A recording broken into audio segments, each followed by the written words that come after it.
today, according to Google, if everybody believes that, said it was supposed to be less than like 5% chance of rain after noon.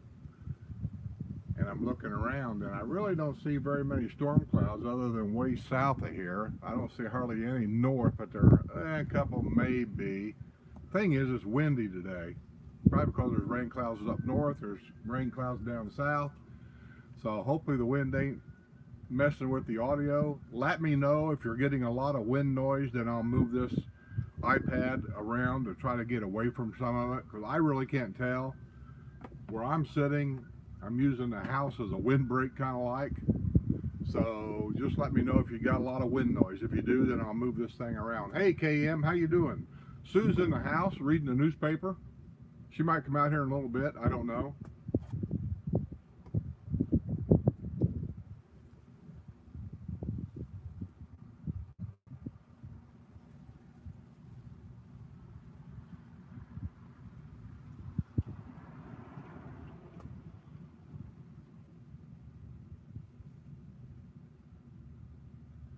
Well, I'm trying to find my chat. For some reason, I can't, I don't have the chat. Let me see if I can figure this out here. Sometimes this stuff can get so frustrating.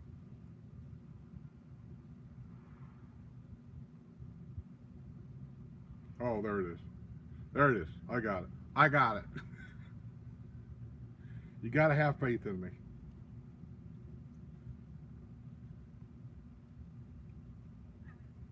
Well, come on.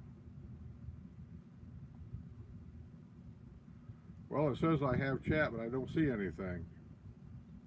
See? Got chat, but everything's blank. I don't know why that is. Let me try this again.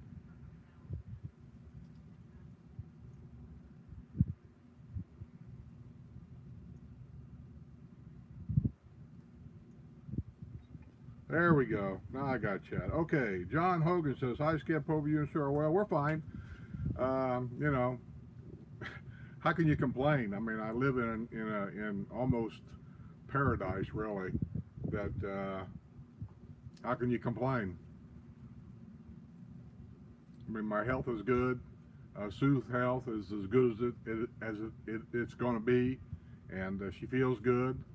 The only thing is just the economic of things right now. You know, we're all kind of uncertain about it, ain't we?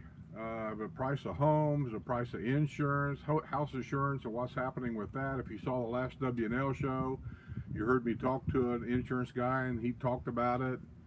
The price of cars, I don't know what they are now, but they was high than what they should be. The price of everything, groceries, which I don't even know what that is, but I hear people talking about it all the time. Grocery prices are getting high and higher, and you know, the political things going on in our country, and I don't know, man. I'll tell you what, I sometimes feel like that we lost America somewhere along the way, because this just ain't this. I mean, we've seen troubled times before, I know, but doesn't it just seem weird to you? It seems weird to me. Kevin, hey Kevin, how you doing? Thanks for coming, buddy. Appreciate it. You just got back from Aruba, if I remember right. I saw a couple of your or Karen's Facebook posts. I think it was Aruba. Maybe I'm wrong. Kelly B, happy Wednesday. Happy Wednesday to you too. Kelly B, let me ask you a question without getting really deep into this. I had set up for September anyway, guests for my W&L show that you recommended actually, and I talked to them by email mostly, and I had it set up somehow, some way, and I don't know how this happens. But YouTube channels down here are very competitive. I'm the only one that'll probably tell you that. Everybody seems to think that everybody's just happy, jolly, go lucky, and they all just stab each other in the back to get more viewers than the next guy. So it's very competitive. Somehow, some way, one of my biggest competitions here has gotten word of what I planned on doing on WNL, and so last week they put that video out, and so I'm not going to be doing that now. I got to come up with something else. So just to let everybody else out there know, and I'm not trying to be nasty, but you know, I come up with a lot of these ideas of what to do that's different, and once these other people find out about it, they get to jump on me. So then if I do it, it looks like I'm copying them, and I'm not going to do it now. So just, I don't know if it came from you or who it came from, but somebody keeps letting the cat out of the bag on a lot of this stuff. So here on out, when it comes to my guests on WNL and things, I'm not saying anything to anybody anymore. I mean, it'll just be a surprise on WNL. When you see my thumbnail, then you'll know who the guest's going to be. So I'm sorry about that, but I just can't do that show right now.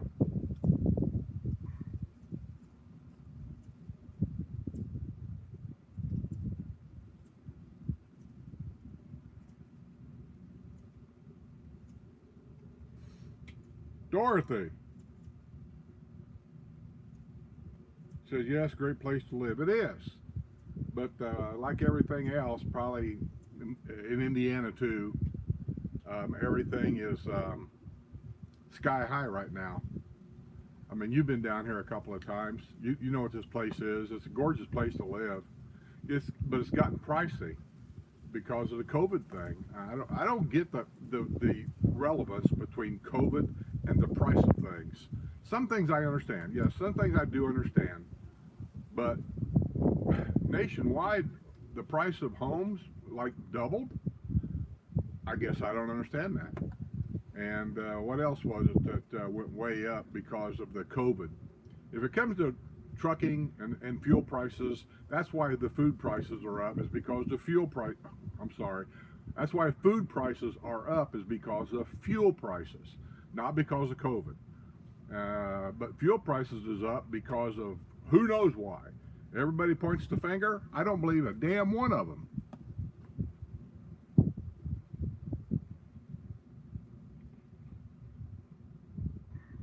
Oh, come on now. There we go.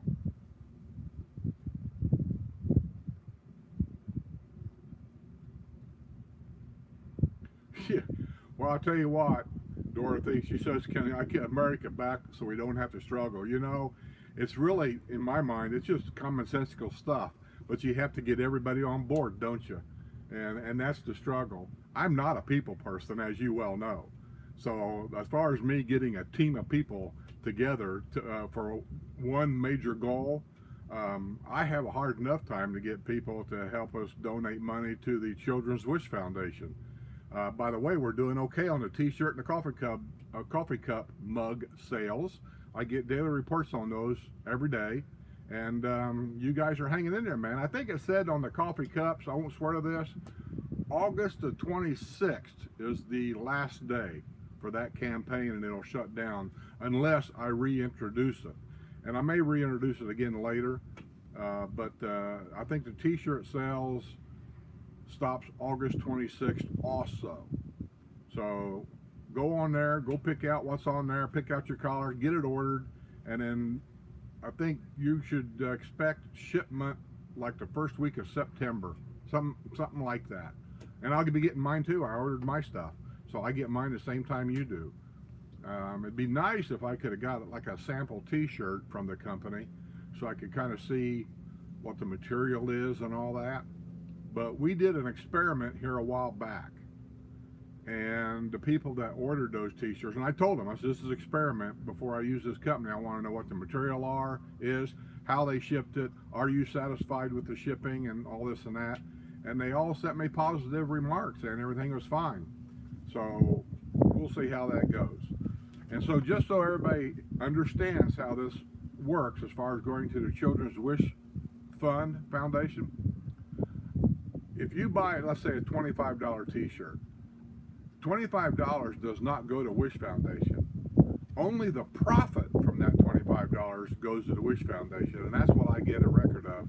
Let me know if you guys are getting too much wind, because I don't know. But there's a lot of wind out here right now coming around the house. So I'll say 25 bucks. Let's say there's a $7 profit.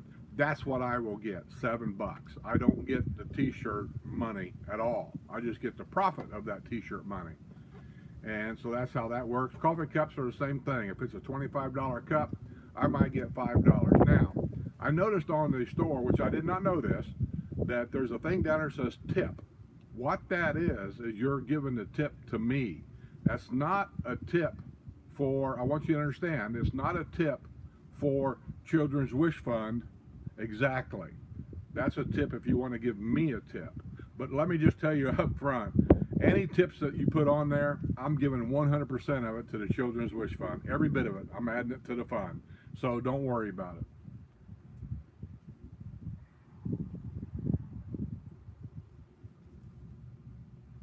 Gas prices here, I believe Sue told me now is down to something like, oh my gosh, there's people on here probably know more about this than I do, because I buy gas for the golf carts. I don't even drive a car.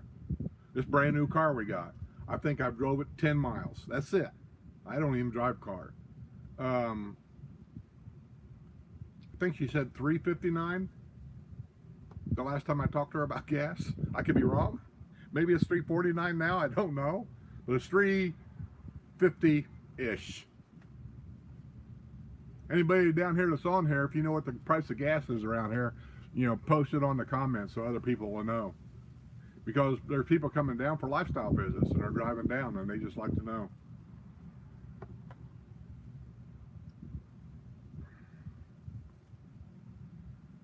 Hey, Jerry Bell, I see you're here. I'm shocked that Jerry Bell found the time to actually get up and go look for his phone and to log on to come to the live show. Jerry's here full time now, so he's leading kind of a luxurious life. Hey, Tammy, how you doing? Oh, he was on a cruise. Kevin says he was on a cruise to Aruba, though, right? Am I right about that? Aruba? I think that's where it was at. Anyway, it looks like a nice place. I had a friend up at UPS when I worked there. He and his wife went down to Aruba 2 weeks every year for as long as I worked there. That's where they went all the time. He was going to try to buy a home down there, so when he retired, I think he figured on moving there. But there was something about that if you're a foreigner, you can't buy property in Aruba or something like that. And so he never did get that bought.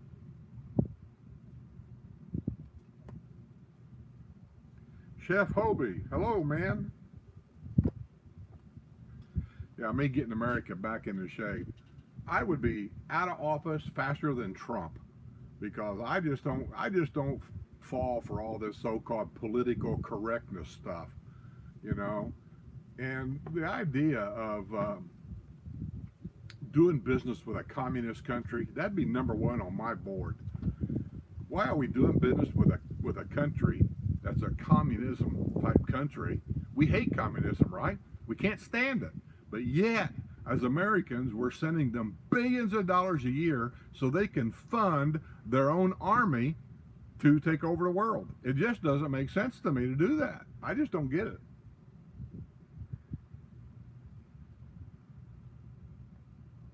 Chef Hobie says no bad wind noise though. Okay, that's cool. But hey, if you guys start getting a lot of wind noise in this thing, let me know and I'll move it and try to get it, better located for you.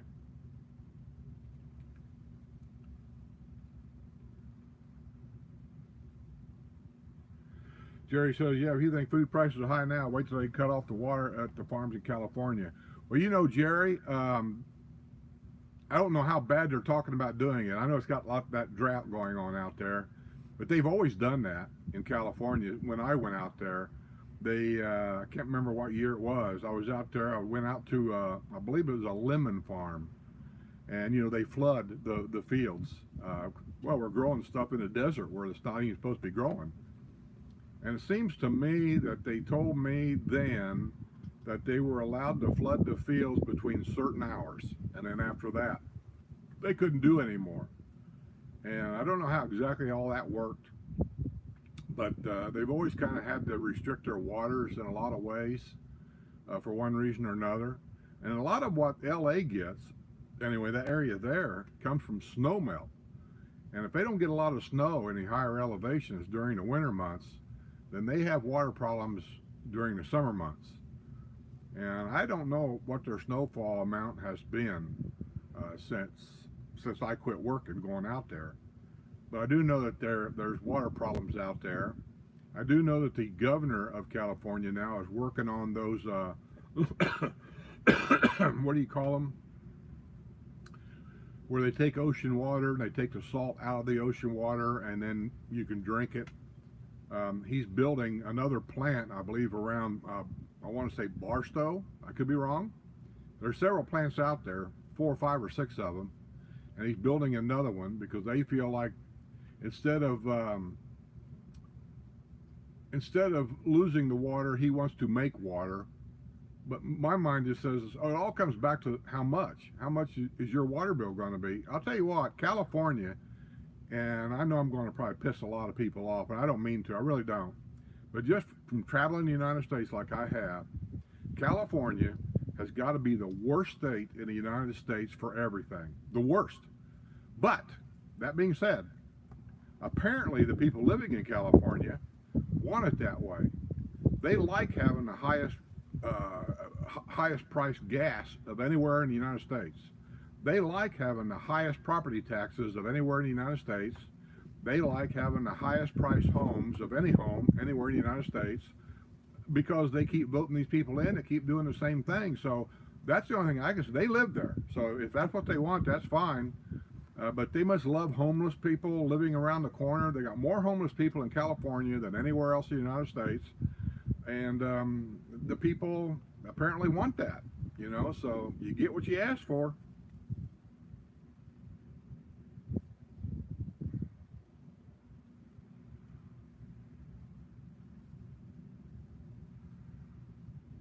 Kelly, I may have came up with it first, and somewhere along the line, I must have either mentioned it to somebody, or maybe you mentioned it to somebody. I don't know who mentioned who. I'm not poking blame at all. All I know is this has happened before, where I've had an idea that was totally original, and I probably made mention on a show or maybe on a video or something that I'm going to do this next month because I think it'd be a great thing to do, and then somebody copied it 2 weeks before I did it. And it just kind of blows me out of the water. This is why I said before, I generally don't watch anybody else's videos because I don't want it to influence me on what I do.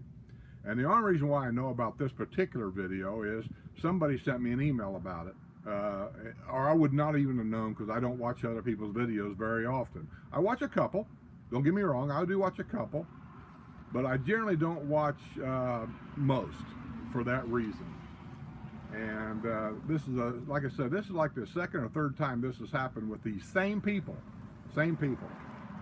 And so I'm just not going to say anything anymore. I'm just going to keep my big flat shut and just do it and not say anything to anybody about any of it. So I don't know what else to do to stop that kind of thing. So anyway, that's just the way it is. Beer 30 right now. You bet, Eric. You bet. Beer today is a Yingling Lager.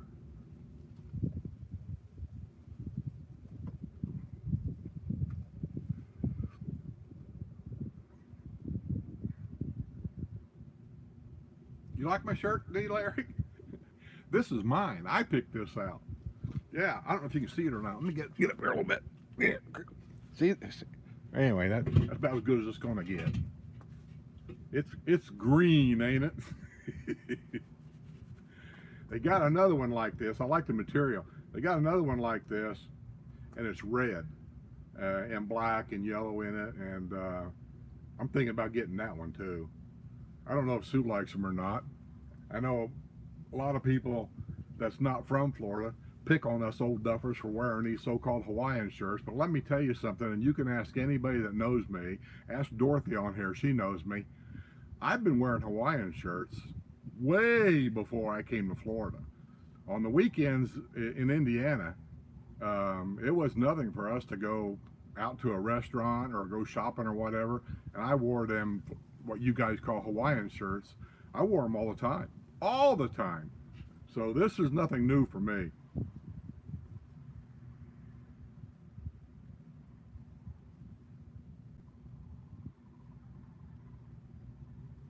Well, that's what I mean, Kelly. I might have said something without even thinking, because a lot of times I just ramble. And when I ramble, I'm not really thinking about what I'm saying. I'm just talking to you guys as a friend. I'm just talking to you, just like we talk and say over a kitchen table. And I have to remember that, this is kind of a business anymore, and it's competitive. And some others here, they just go out of their way. I'm not that way. I never have been. I don't care what other people do, and truthfully, I don't even care what other people think. I get emails all the time from people saying I should start doing this or I should start doing that, and I do read them. And if they got an idea there, sometimes the light goes on in my head, and I go, that's an idea, and I may do it. There's a probably an 80% chance that I've already done what they're suggesting for me to do. It's just that what I've already done was 2 years ago or 3 years ago, and they don't like to go back in the archives and look for an older video. And I understand that because I've got like 13 or 1400 videos now, and it's hard to go through all that stuff. So we'll repeat some of them from time to time. I just don't want to get into the habit of doing the same old videos over again, unless I can explain why. Because it gets boring. I mean, don't you find it getting boring when you go from one YouTube channel to another, to another, to another? I mean, how many times do you need to see the Brownwood Square? Just ask yourself that. How many times do you need to see another golf cart ride? I mean, I'll do them when people want me to do them, but I try to be different. So my last golf cart ride was after midnight at night. Nobody's ever done that. And so I look for little different things like that. And so, what that's going to lead to, because there's so many people doing the same old things all the time, it's very possible that my Monday videos may start getting very rare, because what am I going to put up that you haven't already seen a dozen times? And it's just getting to the point that I just think it's getting ridiculous. I mean, every time I turn the YouTube on anymore, I get notified of a new channel in this area. How many damn channels do we have in the villages anymore? And what am I going to show you that anybody else ain't already showed you? What are they going to show you that I haven't already showed you? And so, maybe it's me, but I'm just kind of getting bored with the whole thing.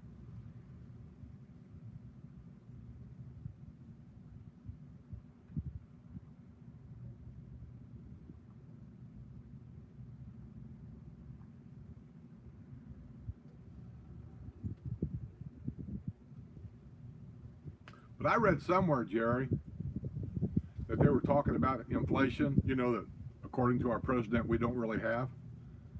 That they were given like the top 5 things that's went up and how the percentage they went up, I think, in the last year. I think in the last year. It seems to me, number 1 was gas. It was up like 47% over this time last year, something like that. And then number 2 was food. Food was up something like 30-some percent, maybe 33, 35%. And keep in mind, I know it all depends on what channel you listen to, is how these numbers really work. So I don't pay no attention to them. People are always talking about statistics. My question about them always is, who done the statistical work? Who done that? You hear it all the time where they're saying, well, we polled 10,000 people, and we found out that 47% of those people are going to vote Democrat. I'm using this for an example, by the way. Really? Nobody ever talked to me. I mean, these are these things that go around all the time. You go to another channel, and they'll tell you, well, we went to the same town, and we polled 10,000 people, and we found out that 47% are going to vote Republican. Really? Nobody ever talked to me. I mean, I don't know where these statistics come from.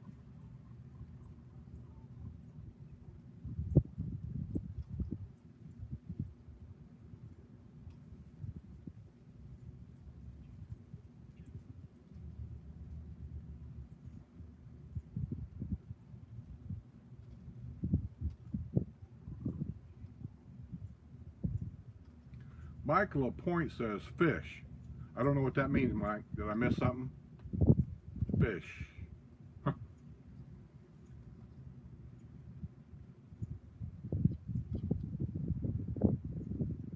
Bye, Dorothy.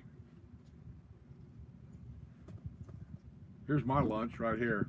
I take that back. Before I came out here, I had, I know it's not really lunch, but I had a craving for it. I made me some 2 eggs, what we call dippy eggs, and I had 2 sausage patties and toast, right?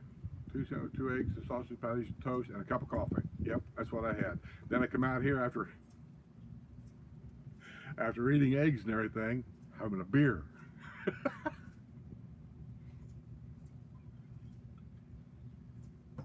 Oh, this ain't gonna be good, is it, guys?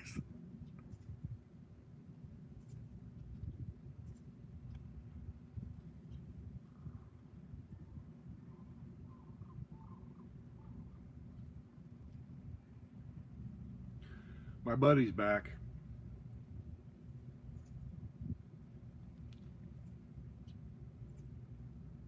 He just keeps getting braver and braver.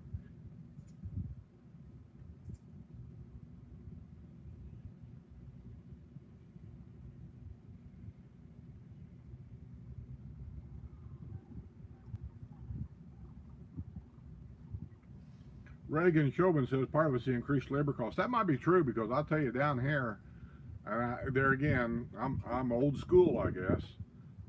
They seem to be having a problem getting people to do work. I don't get it. If they can't, what are they doing for money? Is mommy and daddy supporting all these useless kids so they don't have to go get a job? Because if they are, somebody needs to teach these kids to grow up. Because if mommy and daddy dies tomorrow, what's going to happen to them? I don't know. I'll tell you what seems to be taking over around here that I keep reading about more and more and more is drugs. I never seen the like in my life. All kinds of drugs. You know, methamphetamine seems to be a popular one. They're talking about fentanyl, but really in the news reports, I don't really see that much about fentanyl. It's always about methamphetamine, and I don't know, man. It's just a sad situation.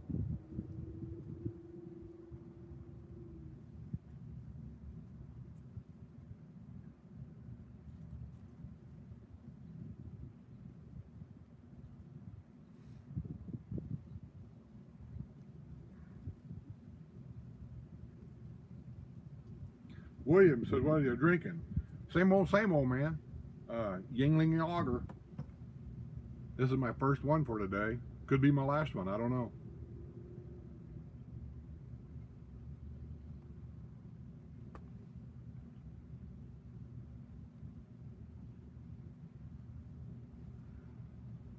Chef Hobie says he's moving down here in September.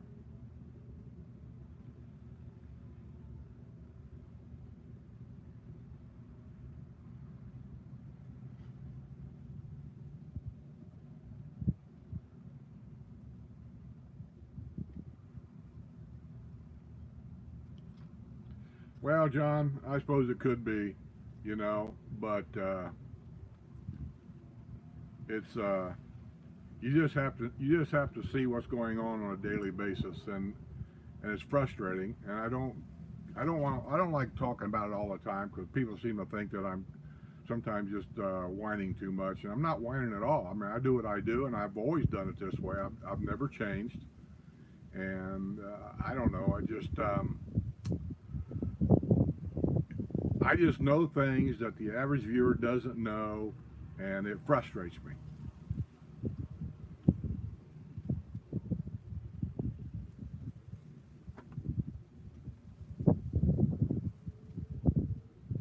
Oh, yeah, thanks, Joy. Joy says I'm a conversationalist.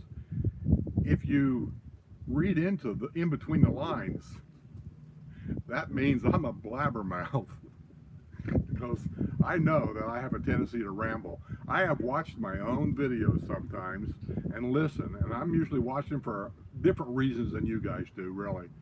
I'm watching one like the shirt. When you do video, which color stands out the best?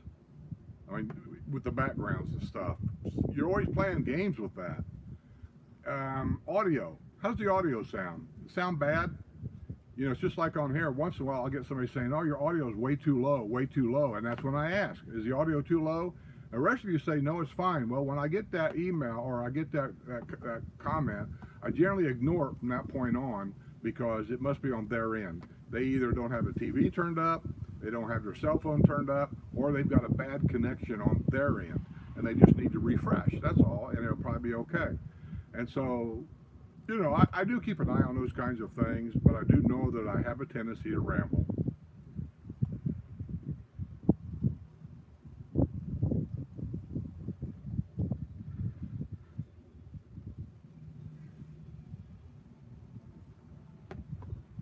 Well, the RV channel is going to run out of videos here real soon because I think on the last video we're heading home from Rockport, Texas. I got one in there that's come up. Well, it should be coming up. I don't know. I have to go check. And I think that's the last one before we get home. We go through Mobile and all that. And then after that is my cousin bought a new RV, and he brought it here and parked it out in front of the house. It's on Patreon right now. If you're a Patreon member, you've probably already seen it. And anyway, I did a quick walkthrough on it and talked to him about it. And by the way, if you did see that video, those types of RVs right now on a Mercedes chassis, I've been told by other people that it's up to a 2-year waiting period to get one of those. Well, he got lucky. I don't know how he found out, but somehow he found out that somebody ordered that, like in Vermont, and he called the dealership about it, and they said, yeah, somebody ordered it, and then they backed out of the deal, backed out of the order. They decided they didn't want it for whatever reason. You just better watch yourself, buddy. I'm telling you right now. Um, that cotton picker, he cracks me up. But anyway, they backed out of the deal. He called him up, and he gave him, I suppose, a down payment to hold it, probably with a credit card or something. He jumped on an airplane like literally the next day, flew to Vermont. They picked him up at the airport, took him back to the dealership. He bought that thing and took off because years ago he had a partner that were a developer in Denver, Colorado. They sold that company to another company. They made a buku ton of money, and he bought this house in Indianapolis, gorgeous home, lived there for years. He sold it.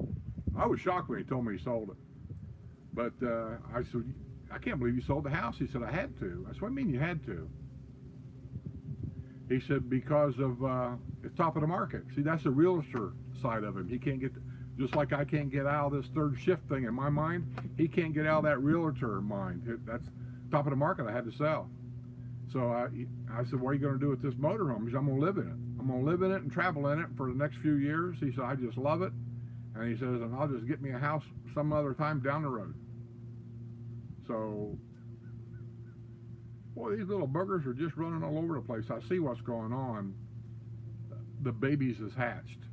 There's baby lizards everywhere. You don't really see them till they move. And the bigger ones are chasing the babies off. These lizards are highly territorial.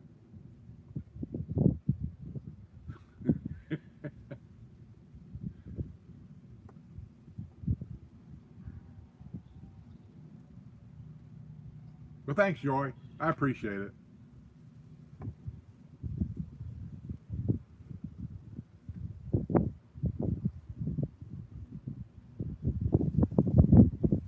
Kathy Donlin says, hello from Atlanta, Georgia. We are thinking about moving to the Villages. Well, it's a great place. Right now, it's just all about how much, the price of things. And, I don't know what to tell people. I really don't. When I came down here, this house was for sale for $221. I know all the different business aspects that goes into it, but this was $221. A house across the street, which is the one I really wanted, but they said they couldn't sell it because the developer hadn't released it yet.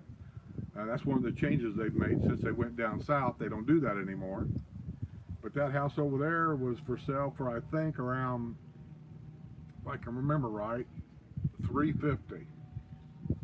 And it's got a golf cart garage and everything. Anyway, I couldn't get it, so we settled on this one. Today, because of COVID, I guess, and everything that goes along with that, my house is worth 450 now, and that house across the street's worth 600, maybe more than that, because there's one over here that looks like this one, but a different color, and they sold it for 650.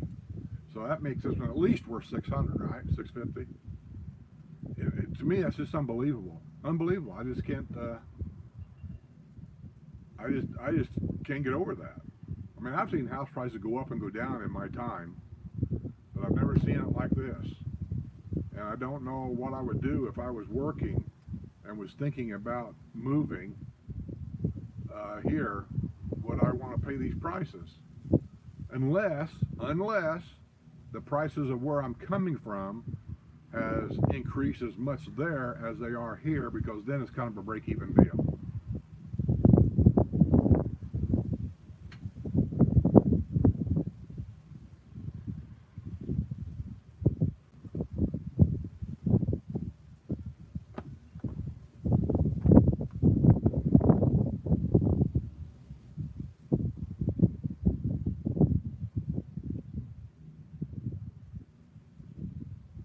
Well, Jerry, next time my wife goes to Sam Clubs, I'll have her check it out for me. Because as you know, I don't shop. I don't go shopping. I don't go in stores. If I'm going in a store, I'm going into a store. I'm probably typical male. I'm looking for a particular thing. I'm in. I get it. I don't compare prices. I buy it. I get out. That's me.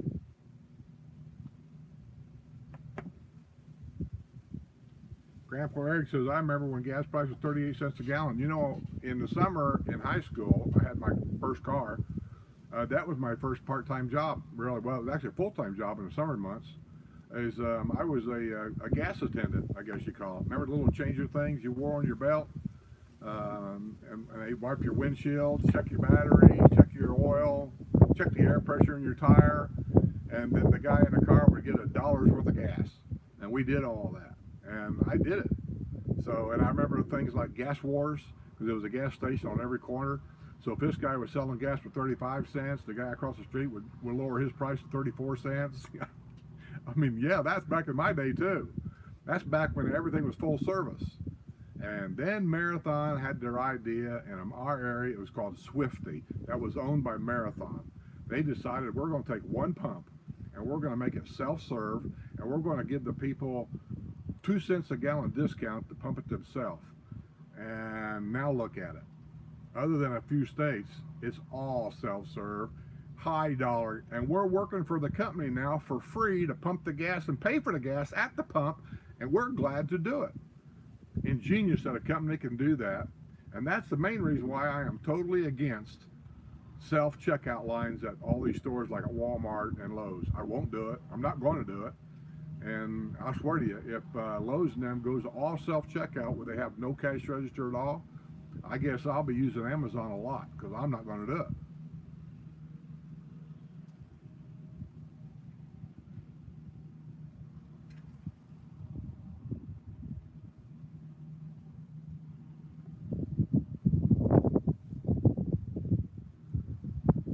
KM says, you're my favorite YouTuber. Well, I appreciate it, KM. I wish I had about 30,000 more people that thought that.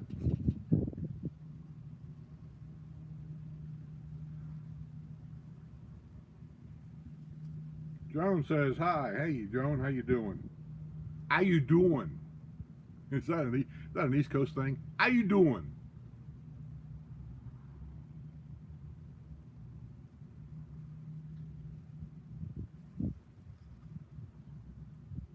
John says, we were so poor as kids, when we went to the park, the pigeons used to feed us.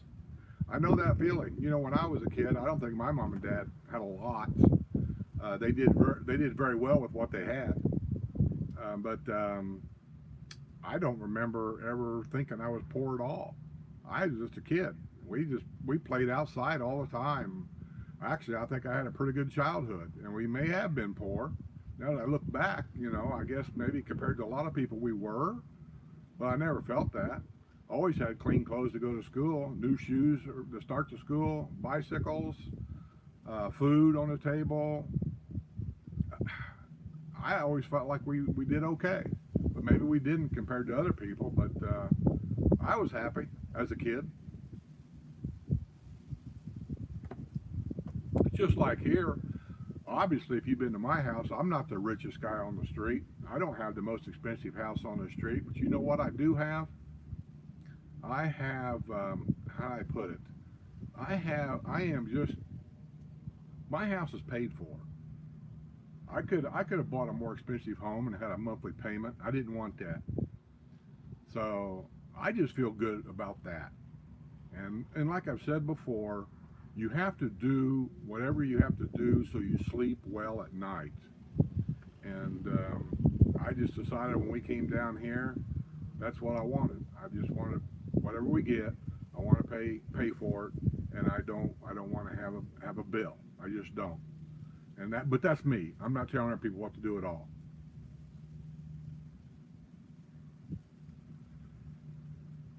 Mike LaPointe says message retracted.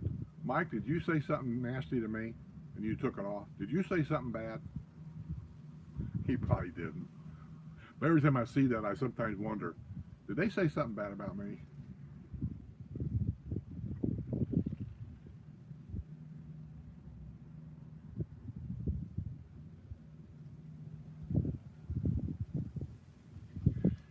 KM, yeah, Jerry and anybody else is welcome to come by here. I got some beer in there. Also got a couple bottles of wine. We'll sit out here and shoot the bull in front of everybody. Remember the English people that came here? They just showed up. I don't care. Thing is, I don't know where Jerry lives at. I know he moved here. I mean, he might be clear down to Finney area, and if he is, if he takes his golf cart anyway, it's a little bit of a trek to get here. And by the time he gets here, the show'd probably be over. So it can take a while to get from one end of the villages to the other.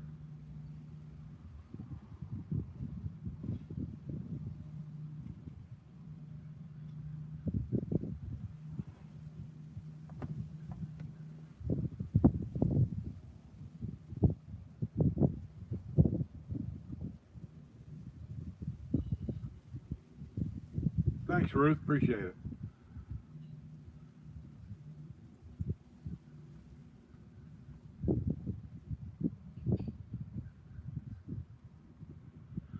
Meadow, I understand your question. Let me read it to you. It says, a controversial question. That's okay. We have all kinds of controversial answers. Should you be able to drive a golf cart on the paths if you can't legally drive a car for eyesight and such? I understand what you're saying, and I agree. If you are basically have eye problems and you can't drive a car legally because you can't see well enough, if you basically have momentum problems, mobility problems, like you can't hardly walk, and I have seen people here, and I'm not making fun, I'm just telling you what I've seen. They park their car, and I watch them. These people can't even hardly get out of the car. I mean, that's how bad their legs are, their hips are, their backs are. They can't even hardly get out of the car. And so some of them, I know you see the bad parking and all that. Some of them park really goofy because they can't turn their neck to look behind them, so they park in such a way that all they have to do is look down at this one mirror to see what's coming up behind them. And they might be parked really stupid, but they're doing that for their own safety. When you get that bad, should you be able to drive? I say no. But let me tell you what I do know. My dad had Alzheimer's, and we were taking care of him. And his Alzheimer's kind of progressed pretty quickly because he also had congenital heart failure, which was causing his brain to have less amounts of oxygen over time. That with the dementia, Alzheimer's, it all progressed pretty quickly. And it got to the point where I was still working full time, and Sue was up there staying with him. Mom had passed away by this time, Dad's alone. He can't write a check. It's, and I could get into this whole thing, but it's just amazing sometimes what Alzheimer's takes away from you. So we had to take his car keys from him. I don't ever want to go through that again. I mean, it was really, really tough because, and then when somebody comes here and the kids live somewhere else, so they're left on their own, I don't want to be judgmental of these people. I really don't, because if his wife passes away, and maybe like my wife, maybe she was the grocery getter, you know, maybe she was the one that wrote the check to pay the bills or whatever, and maybe he doesn't know how or can't. Now all of a sudden he's alone, and all he thinks about, I got to go get groceries. And the idea of having groceries delivered to his house at his age, maybe he doesn't even know you can do that. I'm just telling you what the things that I observed. And so I don't want to be judgmental about it, but at the same time I understand your question. They're unsafe, and I've mentioned this before, and it's not that I'm being I'm not ridiculing people. I'm not saying, you know, things. I'm going to get there someday. But these people do drive golf carts around here, and their minds aren't right. Their eyes sometimes ain't right. They're on pharmaceutical drugs, and my main concern is safety. People are walking on the golf cart trails, and I don't think they get what I'm trying to say. They're not focusing on things. And you say, well, they're supposed to walk on this side. Okay, we all know what they're supposed to do, but I know what a good percentage of them does. And they're not paying attention. The bicycle riders are just as bad. I'm just telling you, I should say all of them. Not all of them, but a lot of them. And grandma and grandpa will give a golf cart to a 10-year-old kid, tell them to go drive around the neighborhood, just don't get out on the main road. Somehow they seem to think if you stay in the neighborhood, it's okay to drive this golf cart, but don't get out on the main road. Well, it might be safer to stay in your neighborhood, but the facts of it is our neighborhood roads are public roads, and the law says you have to be 14 years of age. And it also says with proper ID, otherwise, how do we know that person's 14 years of age without proper ID? I've had emails sent to me saying, no, they don't require that. They do require that. Wait till you have an accident, and then the sheriff shows up to make out a report, and he starts asking for all this stuff, because he will. It's just safety concerns that I have about a lot of things. And I understand your question, but the state law that everybody has to go by does not require a driver's license, does not require any kind of a physical eye test, a golf cart driver's license, which I'm thinking maybe would be a good idea to have a golf cart endorsement or something on your driver's license. I don't know what the answers are to all that, but what I keep telling people is just be careful. If you're going here, you're going there, blah, blah, blah. And I talk about it on the news sometimes about the different wrecks that's happened from this or that. Is be careful, because these things do happen. Not a lot, but they do happen. And I wouldn't want to see it to happen to any of my viewers, because it would just bother me that, you know, I've talked about it. And if it happens to you, then that tells me you're not listening to me. But hey, everybody's got a life to live, and you got to do what you got to do. So I'm just going to say, just be safe. Just be careful. Look in that rear view mirror once in a while. Make sure you know where you're going and where you're coming from.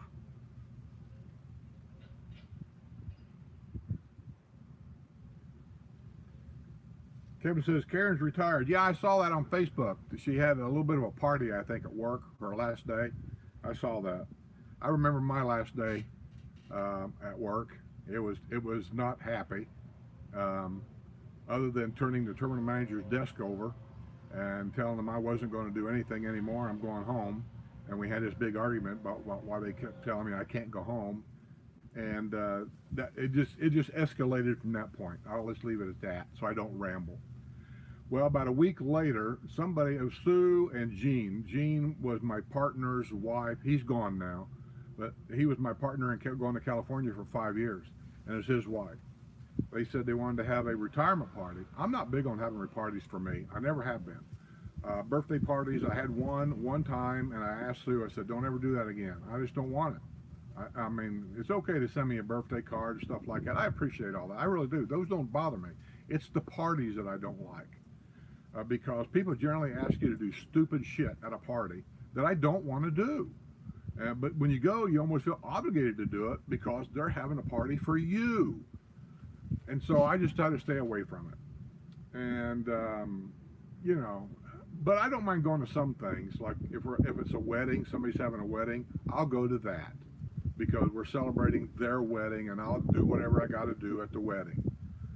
I don't know how to put it, but when it comes to parties for me, birthday parties, retirement parties, all that kind of stuff, 50th wedding anniversary parties, that just ain't me. I just don't care for any of that. So,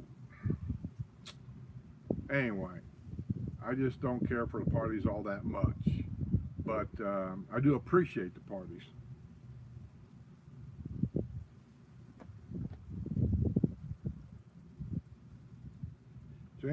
John and Jane says, thank you for porch setting. Hey, my pleasure. It don't take much for me to come outside and sit under the awning on a breezy day and have a beer. I'm just bringing you along with me. Let me turn this around so you can kind of see a little breezes going on. Yeah. See what I mean? I mean, it's not super heavy, but it's pretty breezy and it's steady. It keeps going. And once in a while, that flap that hangs down on the awning above me, it goes straight up. Right now, it's calmed down quite a bit. But anyway, that's what I was concerned about was all that breeze right there getting into the, because I can't see over here. I can't. If I put my hand over here, I can kind of feel some breeze. I never know how bad it is unless you guys tell me.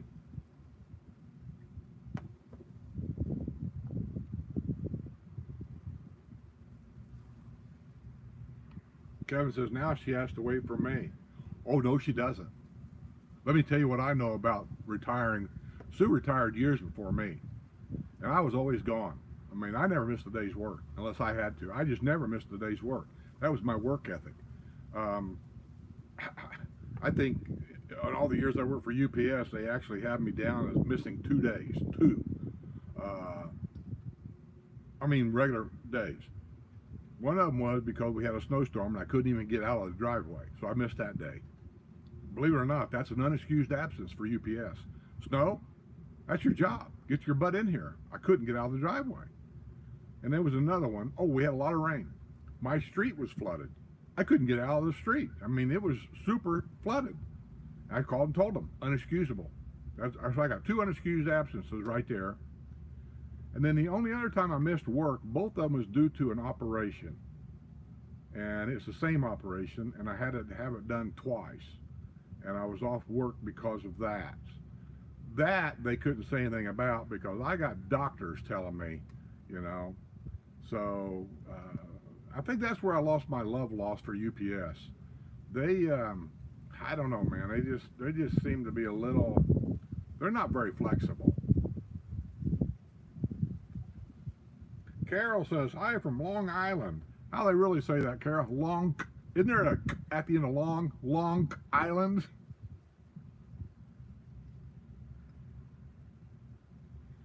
Hello from New York. What part of New York, Marjorie?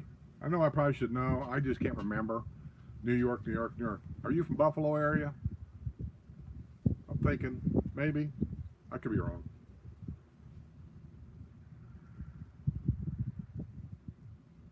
Have I been to Sawgrass? Yeah, I've been to Sawgrass several times. I just haven't done video. I just kind of drove my golf cart through there and looking to see what's open, what's not open, so on and so forth. Is it pricey? I don't know. If I go down there, I'm going to go to what's it called, McGrady's. That's a developer-owned restaurant. So if a developer owns it, the odds are it's going to be a little pricey. But I'd like to check it out anyway, just so I know. And I'm also going to go because Judy sent me an email, and also Carol the lady that I did the sassafras walkthrough, that's the lady that owns that house. She sent me an email saying that they wanted to meet sometime at what's it called, Willie Jewell's barbecue down there. It's open, and I told them sure, I'm in for ribs anytime, you know. So, and I haven't heard from neither one of them yet. So, but I'm going to go to Willie Jewell's with them sooner or later, and then eventually I'm going to go to McGrady's. And I think I'm going to go to McGrady's when Linda gets back here. I'm going to call her up and get her and Roy to take their golf cart and take a little trip and go over to McGrady's and check that place out.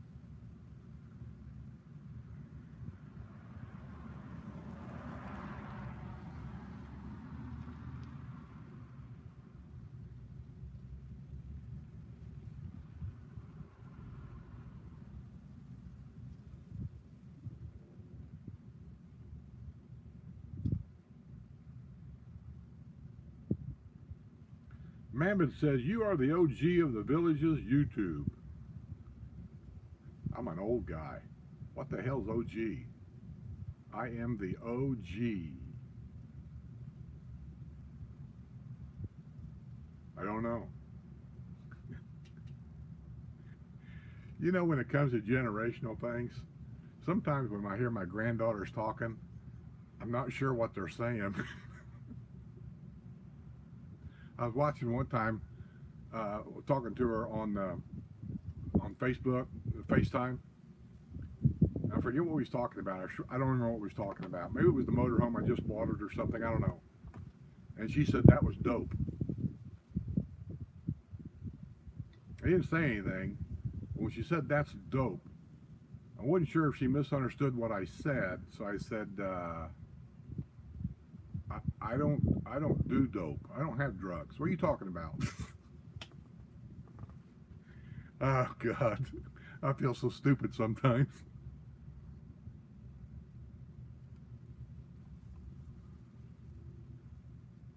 Kevin wants to know if I got this shirt in Aruba. No, actually, I got it on Amazon.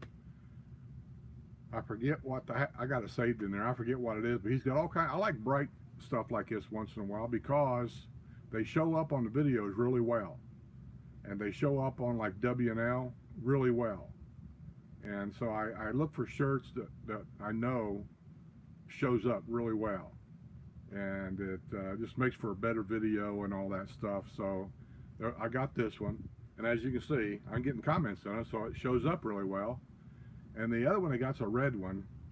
I'm on the fence about that one, but I might get it. I mean, because these are a little pricey.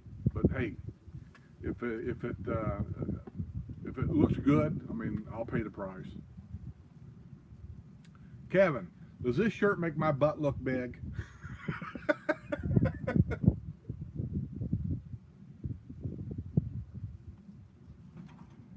Barbara said, loving the island vibe. Yeah, I'm not even sure what you would call this thing, but anyway, it is what it is. I like it. Is that shirt considered to be Florida camo? And by God, could be. All I have to do is just duck down behind one of these bushes and I just blend right in.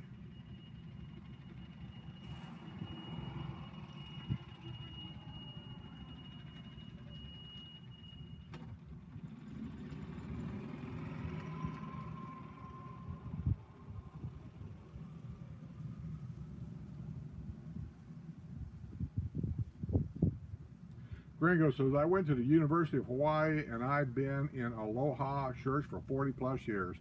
Well, join the club, Gringo, because I fell in love with what they call a Hawaiian shirt many years ago. I had closets full of them. So there was really basically three kinds of clothes that I had when I lived in Indiana. My go-to-work clothes, which is my UPS uniform, you have to wear those. And then on the weekend, I had what I'll say work clothes, you know, blue jeans or old shorts with paint on them, you know, and a t-shirt that might have a little tear up here. And that's what I used around the house to work in the garden, to paint, to do whatever I needed to do around. I wore the work clothes and work shoes, old shoes. And then if we was going to go to town to a movie, because back when the grandkids were little, we went to movie theaters all the time with the grandkids to see all the Disney stuff. And I wore Hawaiian shirts all the time. If we was going out anywhere, I had my Hawaiian shirts on. Winter, summer, made no difference. So I'm going to say this ain't new for me. I've always had these.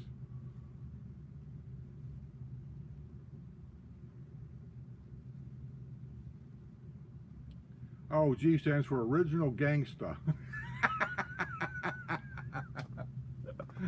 Well, I was a Teamster, and I might know where Jimmy's at. Just saying.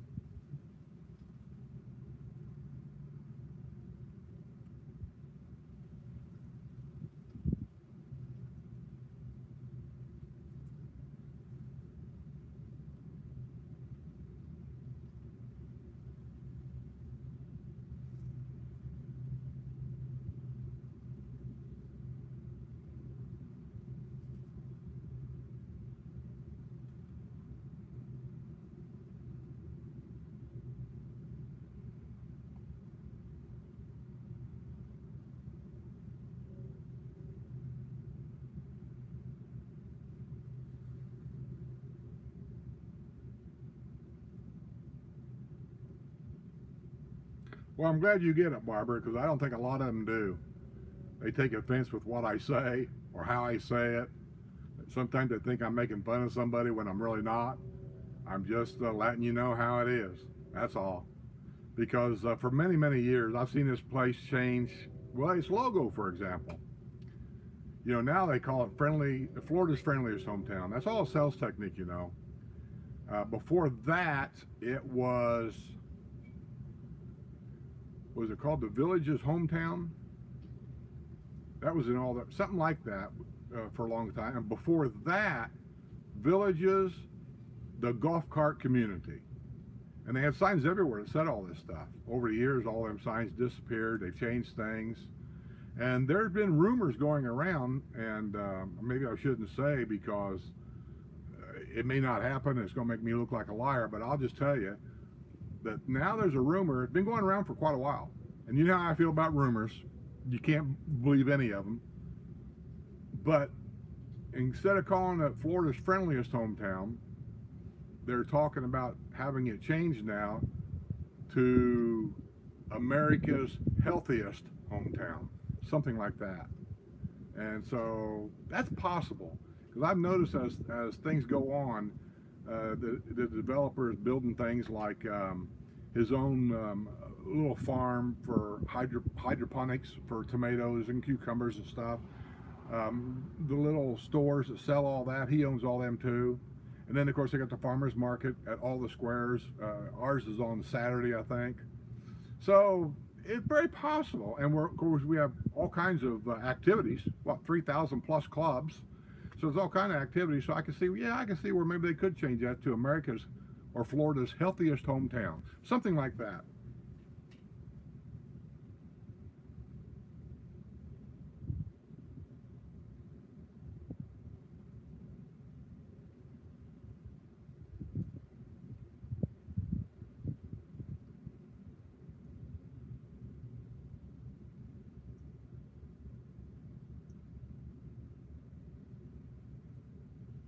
Cindy G says, nice shirt. Thanks, Cindy.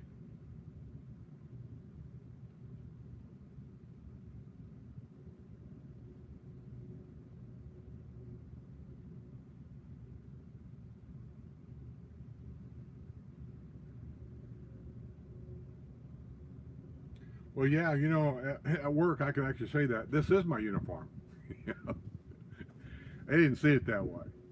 Matter of fact, if you wore a hat, which I always wear a hat, when you're working for UPS, you cannot wear any other kind of hat other than a UPS hat while you are so-called clocked in. You can't. If they catch you, that's a no-no.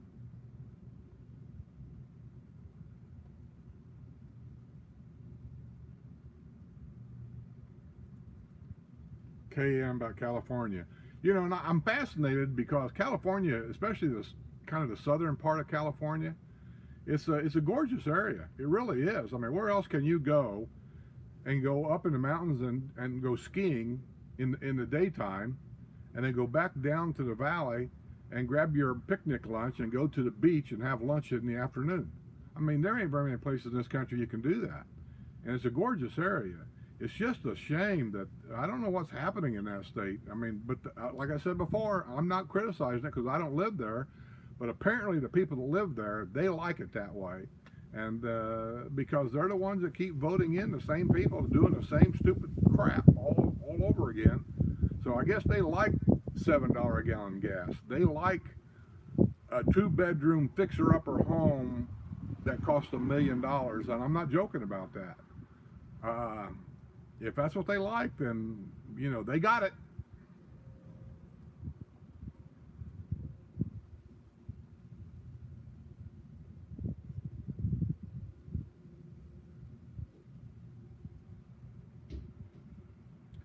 John Jane says, do more RV videos when gas comes down.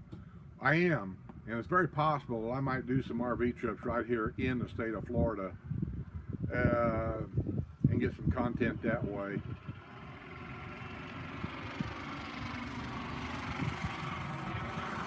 I don't know who that is. Never seen that golf cart before. I thought about going to about 3 or 4 different harvest hosts and spending a night at each one of them to show the different harvest hosts we have around here.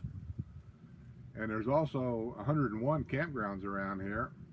And I thought about going to them before the winter people start showing up, because once they show up, these campgrounds fill up and the prices will literally double overnight. So I thought about going to a couple of those real quick and, you know, pick up some video that way. I also got to do a video about my miles per gallon average from Rockport back to home when I came home. And I got a couple minor things I got to get done on the thing, and I might do some video there to get that done. Just minor stuff. One is, I haven't been over there in a month or so.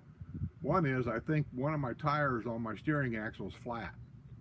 I'm just guessing because when I was over last time, I didn't have my air pump, and it was low. I'll just bet you it's flat. Now, I don't know why it's low either.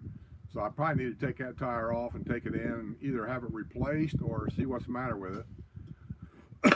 Especially with a steering tire, you know what I mean? I don't like playing games with a steering tire.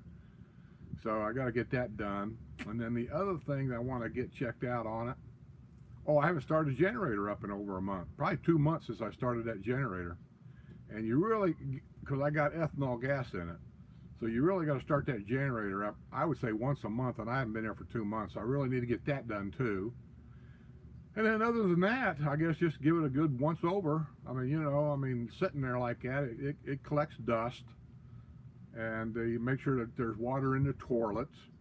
Or otherwise that ring in the toilet is a rubber ring. It'll dry out and crack, and now you got to tear the toilet apart to replace that. Just little things like that I need to get done, because before I take off, I like to know everything's already done, and I haven't done any of that.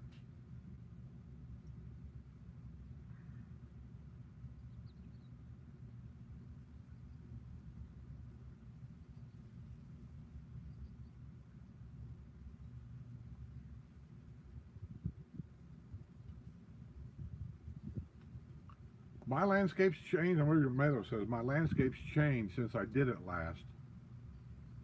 I don't think so. Other than the front porch here, but that was done a long time ago. Sue hired that guy to trim up everything. Maybe that's why it looks different. He trimmed everything. He trimmed the trees. I've got a dead limb on this palm tree over here already. I got to get cut off. I'll do that. And then we got our yard mowed today. So maybe that makes it look a little different. I don't know. But as far as landscaping goes here, no, not really. It's all about the same. It's been this way for 7 years now.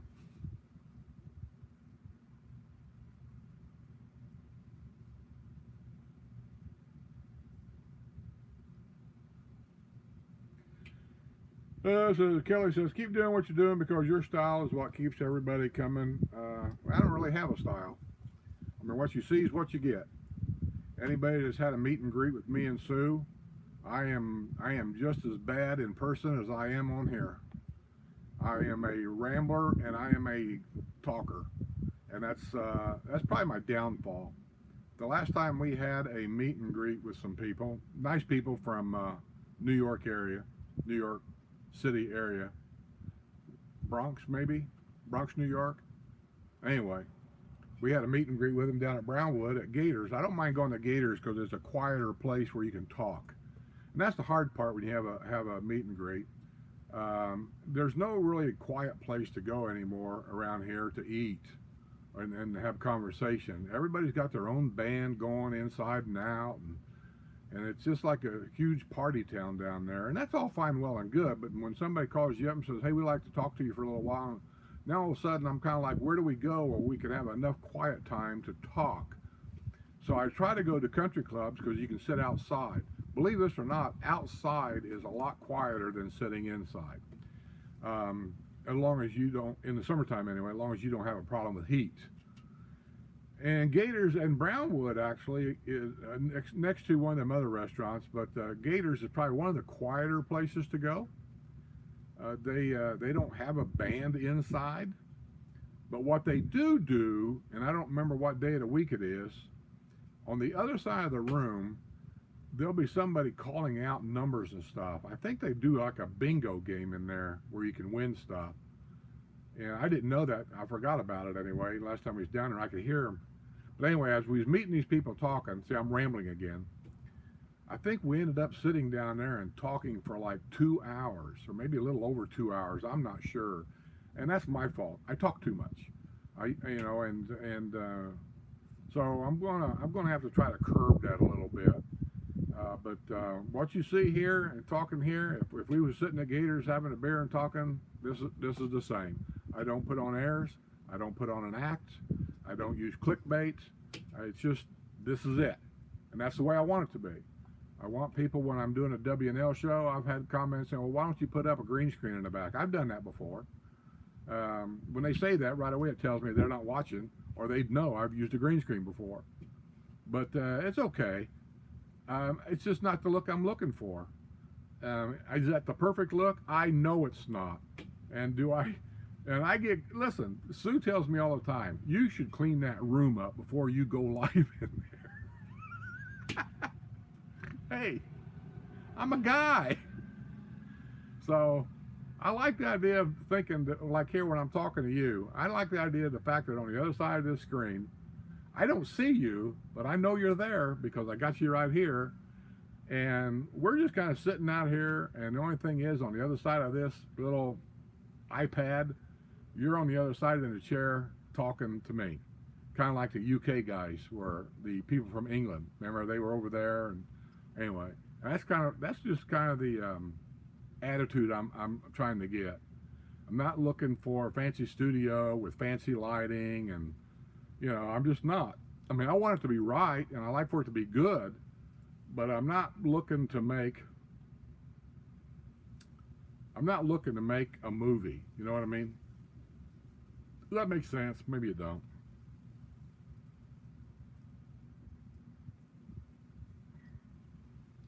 Jerry said to get the wiring fixed in the RV. You mean a generator? Yeah, I took it up to Wayne. I did a video on that, Jerry. Are you not watching my videos?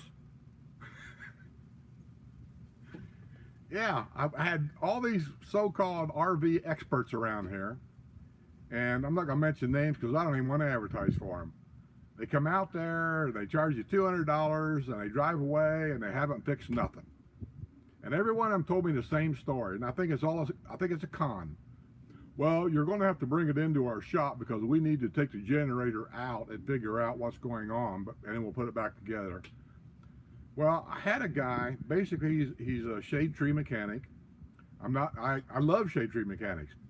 I had a semi truck, and I'll tell you what, the best mechanic I ever had to work on my motor, on my truck, I had a Cummins, was a so-called shade tree mechanic. He did not have nothing but life experience working on diesel motors. Best mechanic I ever had. And until he retired and left, or until I left actually, and I took a company job and sold my truck, he's the only mechanic I ever trusted with my truck. Very, very good. He could listen to your truck and pretty much tell you what was going on. And I trusted nobody else. He was better than any mechanic I ever had at a Cummins dealership or anything else. Well, I took it up to Wayne. What's his RV Prepper Wayne? He's got a YouTube channel. Shade Tree Mechanic. Took it up there. He fired it up. He checked everything out just like they did. It took him like 5 minutes maybe.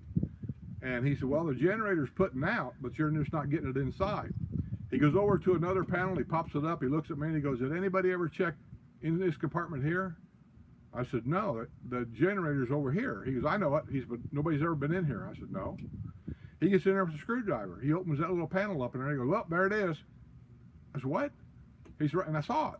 The wire from the generator that actually connects to the camper or to the plug that goes to the camper, they had them but them little twisty ties on there.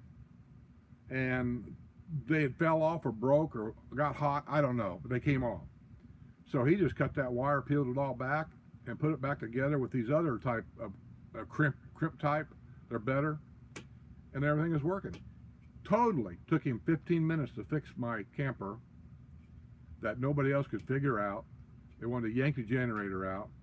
That's the so-called RV specialists around here.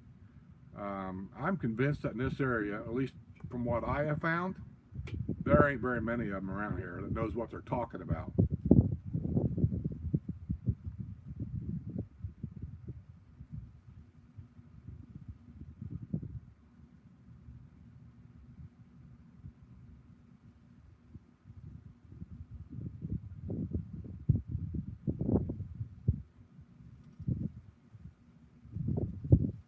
Oh, the landscaping of the villages. Okay, Ron, thanks. I guess I misunderstood that. Yeah, the landscaping of the villages has changed in a lot of ways. And all it takes is for you to get in your car and just go from the so-called historical side, they call it, and just mosey through Spanish Springs, take your time, go through a couple of neighborhoods down Morris Boulevard or down Buena Vista, and look at the structure of the homes, how they're built, sizes of the lot, spaces between the houses, how long is the driveway, how many golf cart garages do you actually see up there at these other homes. Look at the type of shingles that's on the house, look at the type of windows that's in the house. Just notice those little things like that. And then come on down to Lake Sumter and then look at that square, go through a couple of neighborhoods around there and look at the same stuff. And look at the golf cart trails, how they're done and everything. And look at the tunnels from like up north to Lakes to Sumter Landing. Look at the tunnel areas, how they're done. And then come down to Brownwood, look how they're done. Go down to the Finney area, look how they're done. And you'll see the transition as you go further south. And that's the difference that I see anyway. And then other than that, the developer's things that he does, it's different. Like here, we had a neighborhood of houses, 600 and some homes in my neighborhood. Half of them hadn't been built yet. They were still building them. And you could only buy the houses that he had released. Hey, Cindy, thanks for the $10, man. I appreciate it. You could only buy the houses that he released. And the answer to that is because they didn't want the neighborhood to get overwhelmed by too many semi-trucks coming in, bringing furniture in. Well, truthfully, I didn't hardly see but one or two semis ever come in here and bring furniture in. Most people don't bring furniture in.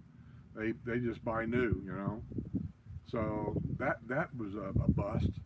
So I didn't get the house I wanted because of that reason. But now down there, they've changed all that. Now they open up like a block of everything. You just go down through there and look at all of them and say, I like that one. How much is that one? And I'll take it.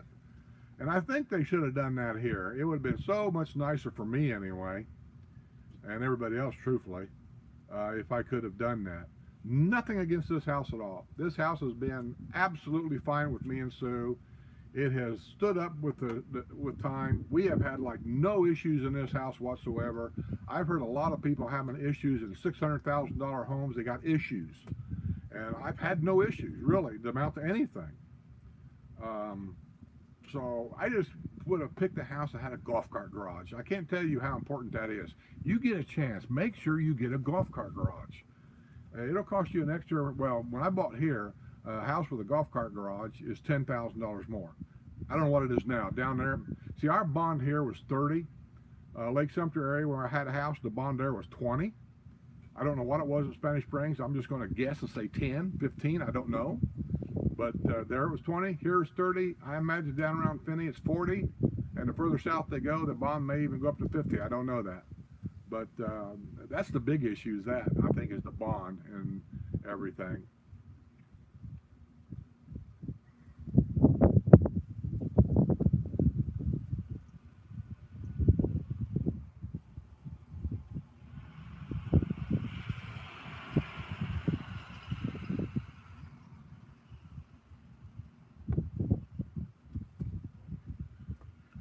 Here's to you, here's to me.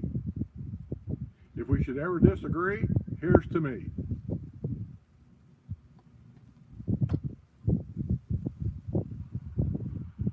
Beer money. Thanks, Cindy. I appreciate it. I really do. I can always depend on Cindy. She's been a big supporter of mine for a long time. I got a lot of them, really, on Patreon.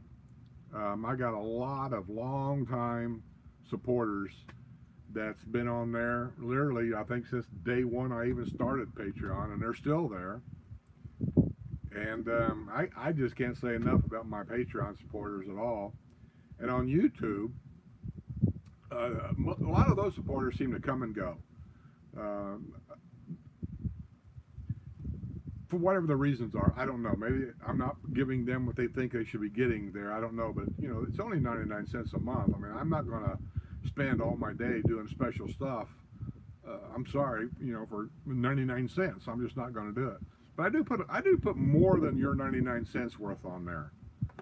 And they got stuff on there that nobody else has ever seen either. So you got stuff.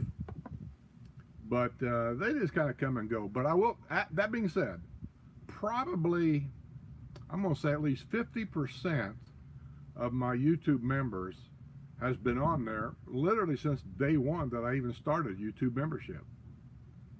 And what can I say?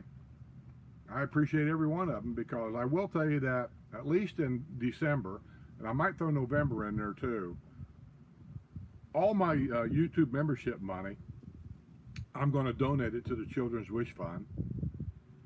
And I got some other things going up here. I just don't want to throw too much out there, because I don't want everybody to think that this is all about Money Channel. It kind of is, though, isn't it? But it's for the kids. It's not for me, it's for the kids. I mean, if you saw some of these kids and talked to them, you'd understand. But anyway, we'll see what we can do. We're hanging in there. We are doing good. I won't say great, but we're doing good. And I got a couple ideas, and I'll bounce them off of you guys first and see what you think.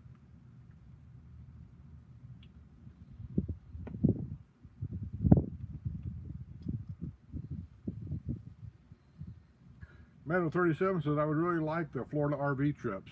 Yeah, I think if you're a Harvest Host member, which I am, I've been a Harvest Host member now for, I don't even know how long, 4 years now. And we have more than got our money's worth on that, especially going out west. More, but you have to like boondocking. And if you don't know what boondocking is, find out. And then make sure you're ready to do that. And I don't know what you've got as an RV, or what you're even thinking about buying as an RV, but if you're going to boondock like in the summer months, like we did, going out to California across the desert, it's 110 degrees in the shade, and you're going to boondock, make sure your generator's working good, and make sure that air conditioner's working good. You're going to need it. And that's all I'm going to say about that. Just make sure things like that are ready to go. And there's a lot of trailers that you pull behind a car, pull behind a truck, fifth wheels, those kinds of things. Probably 60% of those don't have a generator at all. They have an air conditioner, but you got to be plugged in. But if you're going to boondock, then you got to find yourself a decent generator that will run that air conditioner, because you're going to need it. And just make sure you're ready to go. Make sure your water tanks is a decent size. Make sure your black tanks is decent size. Keep an eye on them. Know that after a few days of boondocking, like it or not, the odds are you're going to have to go spend a night in a campground somewhere, if for no other reason than to dump your tanks and fill the water back up and start fresh. and that's what we do. From here to Rockport, I take about 3 to 4 days to go down there, and I don't need to I don't need to go to a campground at all, really. Our tanks and stuff are plenty big enough for that. So I'm always boondocking at a Buc-ee's, or this last time I think we did at a Walmart. And I very seldom ever go to Walmart, but this Walmart was different. It was like a 10-acre parking lot. I parked way up front where the semi trucks are at, and there wasn't nobody running anything. It was quiet, and it was cool, and it was nice. And so we boondocked there. But when I got down by Rockport, I couldn't check in early. I thought I could. And she called us up. She told me, she said, I think they're going to leave a day early. She said, would you like to come here a day early if you can? I said, yeah. So I put myself in position on the road that if she said, yes, I could come in, I'm ready to go. So we get down there, and then she calls and she says, they decided they're not going to leave till tomorrow, so I can't let you in early. I said, okay. That's where I ended up staying at that one little campground. I'm also a Passport America member. And at Passport America, you get a lot of campgrounds, I'll say at least 60 or 70% of them, 50% off. Now, they're not going to be fancy campgrounds. It's just going to be a place you park overnight, and you got the hookups. So we got this place. It was less than an hour from Rockport. I don't remember the name of it. You guys saw the video. And I had all hookups, sewer, electric, water. And we spent the night there. I dropped the car. We took the car, drove into town. We ate at a Red Lobster, I think. Came back. I loaded the car back up. So the next day we was ready to go. And we moseyed down to Rockport. Matter of fact, I took 2-lane back roads all the way down to Rockport from there, if I remember right. So, sometimes it's all about positioning, being somewhere that maybe at a right time and all this and that. But that full hookup RV park was only $20. And you can't beat it. So Harvest Host, American Passport, or Passport America, we've more than got our money's worth.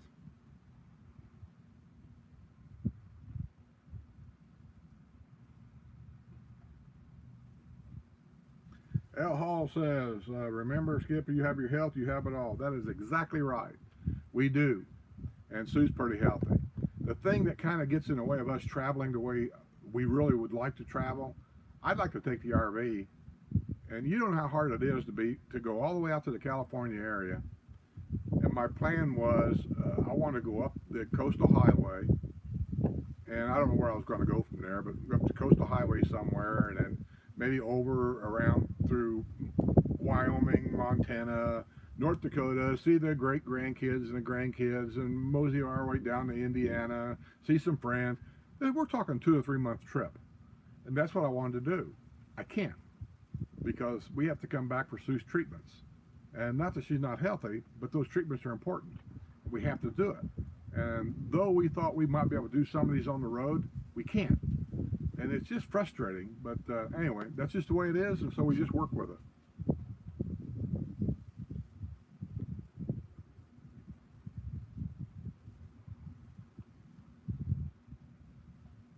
$100,000 now for golf cart garage. No way.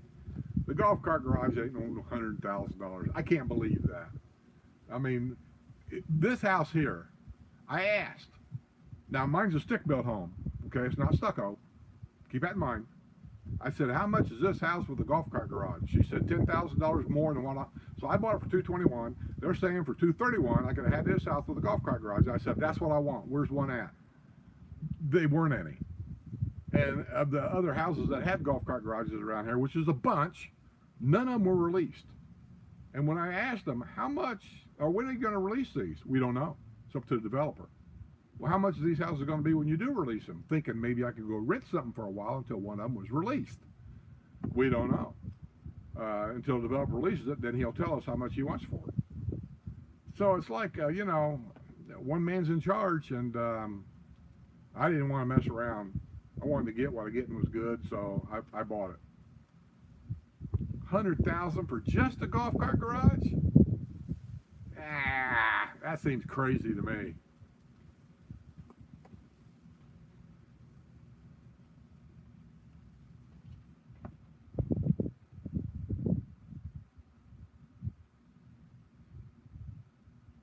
Well, you know, Barbara, you don't realize how important health is until you see some of them kids. And their number one wish in life, really, is they just want to be normal. That's it. And they can't be. But that's what they want.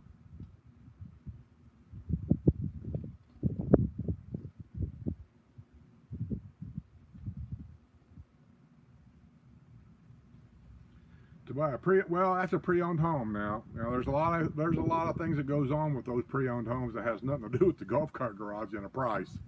I mean, the golf cart garage, yeah, that's going to be a price. And if it's a stucco home, that's even a little bit more of a price.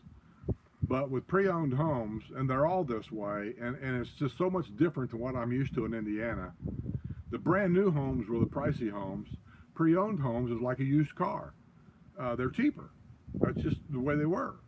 Here, pre-owned homes cost more than a brand new home, generally, because of all the upgrades they do.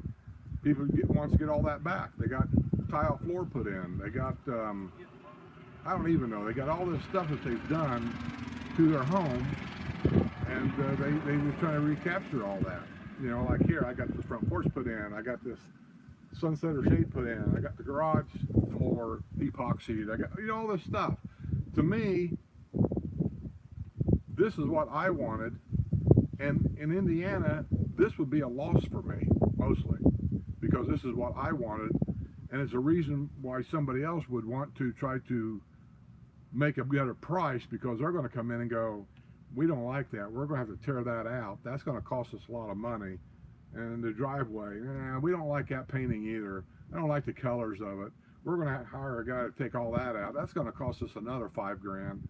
That's a reason to ask for a lesser price. Here, it's a reason to ask for a bigger price. Weird, huh?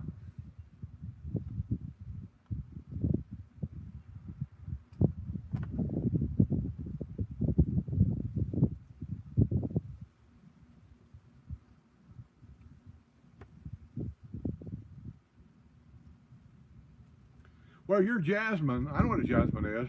Straight across the street over there. Let me show you.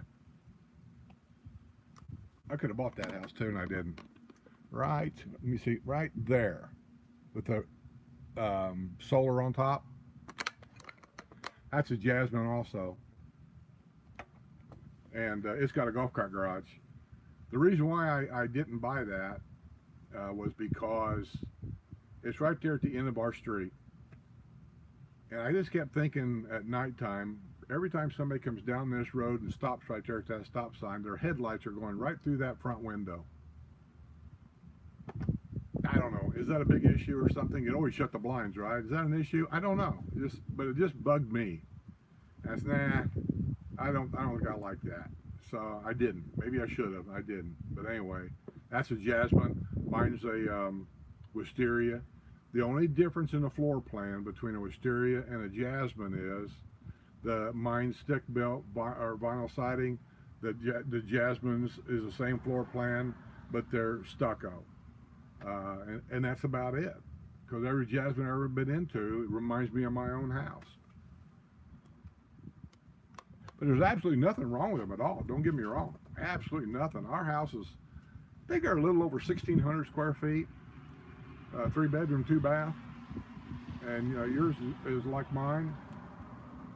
The thing that I like about mine more than anything, and I think you'll like it in your Jasmine too, I'm pretty sure you probably got the same floor plan, is the fact you have 2 bedrooms and a guest bath totally on one side of the house, and there's a sliding pocket door right there at the hallways that they can shut, and they almost have exclusive use to the one end of the house, and it doesn't affect me and Sue at all. We got our own master bathroom, our own everything, and so they're over there and we're over here, and I kind of like that. Don't you like that? What? That the fact that on a Jasmine and a wisteria, the biggest thing I like about this house is how we can have guests and they have like their own side of the house. Yeah. And they shut that door, where compared to like a 3-bedroom ranch in Indiana, all the bedrooms are down the hallway. Yeah. You know, and if I went to the bathroom at the end of the hallway, it might be busy. Yeah. And I said, You have to sit over here. I can't get you in here if you're over there. Oh, I don't care if anybody sees me. I just Well, I was getting ready to end it because nobody's asking any more questions. Oh, okay. Well, I know somebody did ask a question and you haven't seen it yet. She asked Where about you the at? camper. I'm right here. You gotta get closer. Oh my goodness. We'll work with this table. Put it on the other side. Here. Put it on the other side of you. Okay. Uh-oh. Wait a minute, we're having a catastrophe here. I'm trying to figure out how to get both of us in here.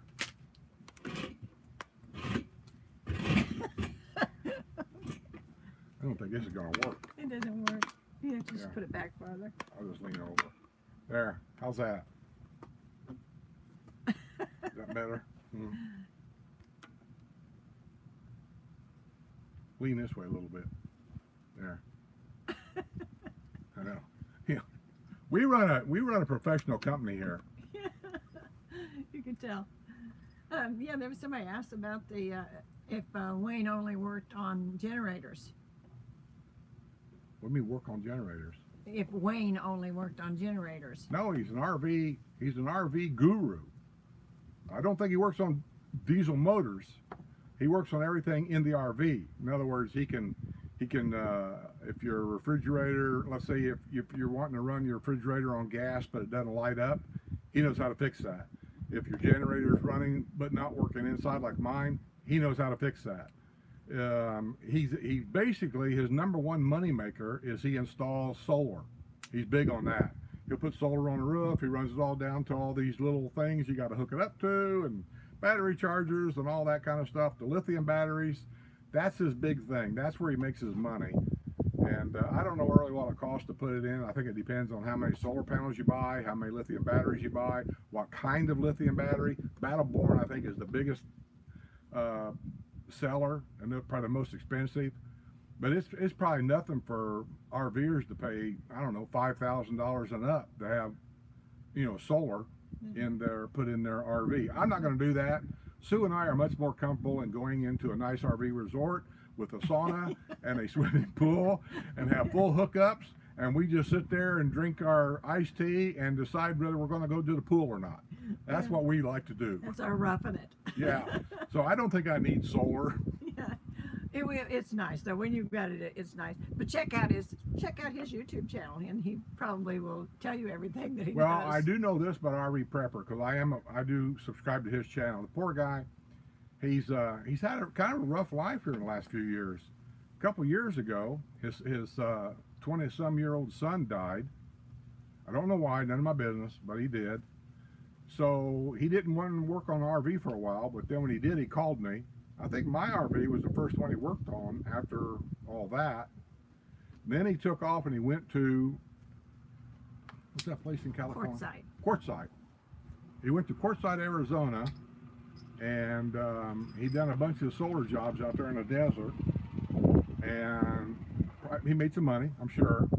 And then he made appointments with people out there to come home, and he swung by each and every person's house to do work that they wanted him to do. Well, he was in Kentucky. He done some work there for somebody, solar probably. And he parked at a truck stop, and Sue will tell you, I've always said, parking your RV at a truck stop is not a good idea. I don't like it. Matter of fact, all the time we've had our RV, I don't think I've ever parked at a truck stop. Anyway, he did. Somebody was backing into a spot next to him, backed right into his RV, didn't know he hit the RV. I know you're going to think, well, that's almost impossible, right? No, semis are so heavy, they'll cause damage and they don't even know what they done. Anyway, it totaled his RV out.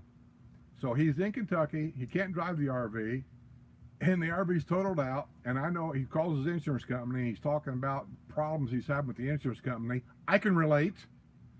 And now, the last I heard was, he worked out some kind of deal to buy this other RV, and I think he got on an airplane, he flew somewhere, I don't even know where, Oklahoma maybe or something like that. He got this other RV, and now he has to go back to Kentucky where his wrecked RV is, so he can take stuff off of that RV and put on the new RV.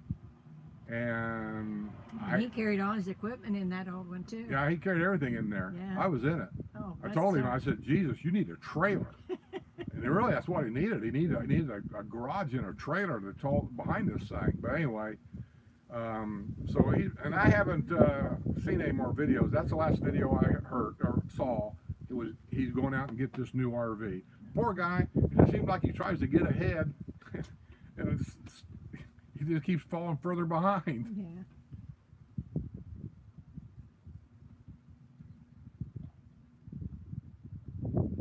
Any more questions? So our garage is flip-flop too. Oh, yeah, they do that a lot. They'll take a same model house, like mine's a wisteria, garage is over here. You might see another wisteria where the garage is over there. Yeah. And the kitchen, instead of being here, will be over there. And but it's the same house, and they turn them backwards. And it's kind of like going to a Walmart. Most Walmarts are designed exactly the same. So no matter what Walmart store you go into, anywhere in the country, you know exactly where to go get your stuff because they're all the same. Well, that's not true. Where was we at? And I walked in a Walmart and I said, God, I'm lost. This Walmart's totally different. We were in Texas. Texas? Yeah. Everything was different. Everything was backwards, and I couldn't find nothing. Is that the one that everything was self-serve? No. No? Was it? Was that Texas or Arizona? Shoot, I don't remember. Wow. After a while, when you're trucking or whatever you're doing, I've said it before and I'll say it again. One town starts to look like another. Yeah, well, I'll never forget that. But nice. And somebody told me that our local neighborhood Walmart was that way, that they were going to all self-serve. I don't know. I haven't been back in there for a while, but that's what I've heard anyhow.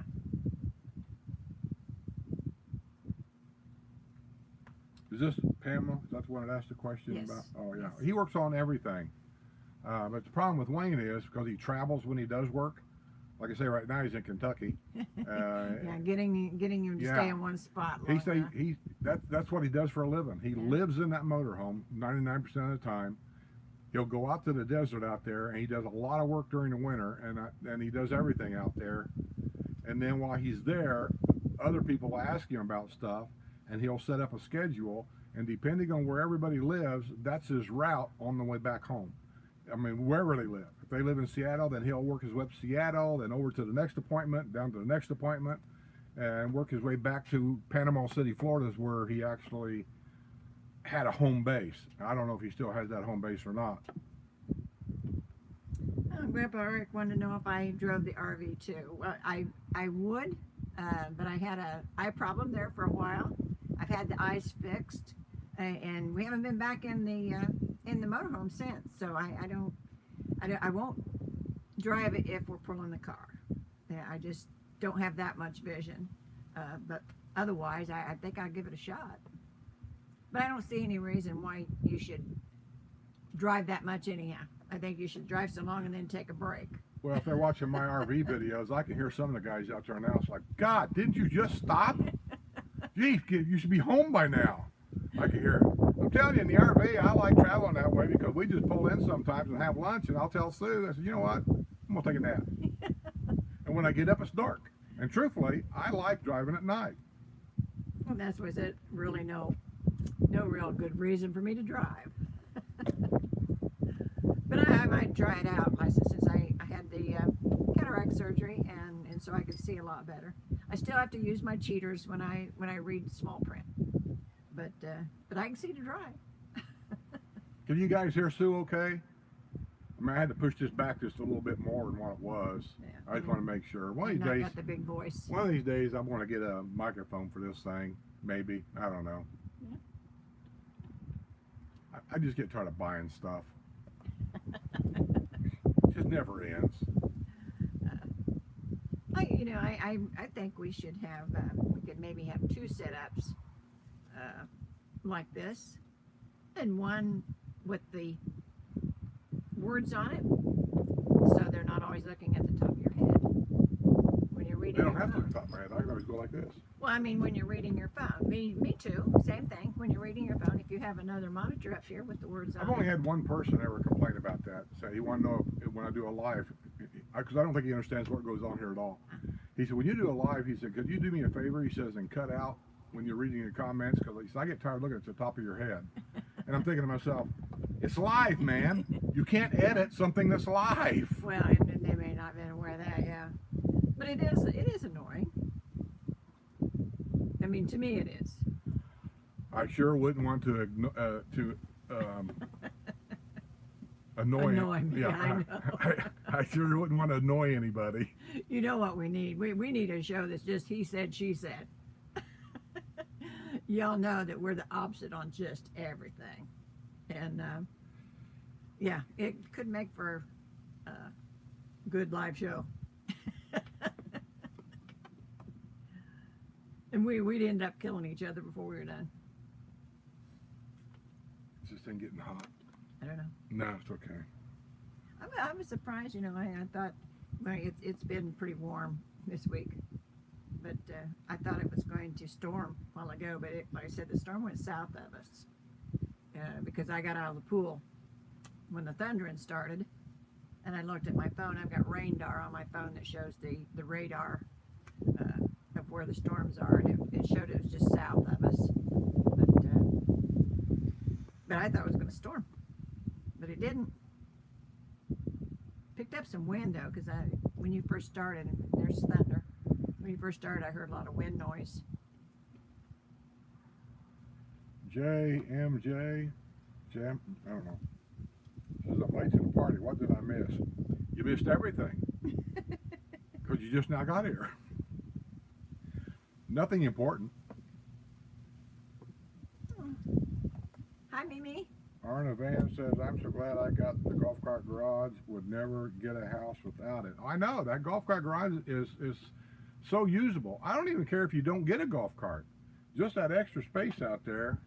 I mean, you don't think you're going to need that little extra space, but I'm telling you what, it comes in handy. Yeah, that's where I could put all my paint.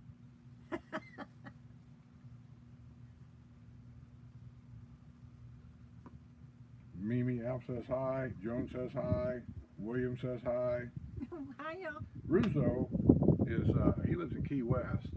He bought a house here. Yeah, I didn't say a while ago that he bought a Jasmine, which is I know, but I don't know if he's floor plan coming as here this. full-time or part-time because he's got a house in Key West. Yeah. I'm just curious, is he going to rent that?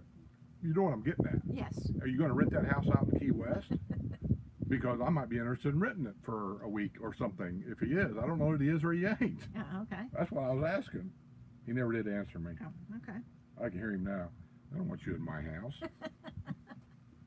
Well, maybe he's not sure yet. Well, I don't know either. If he don't know, I don't know.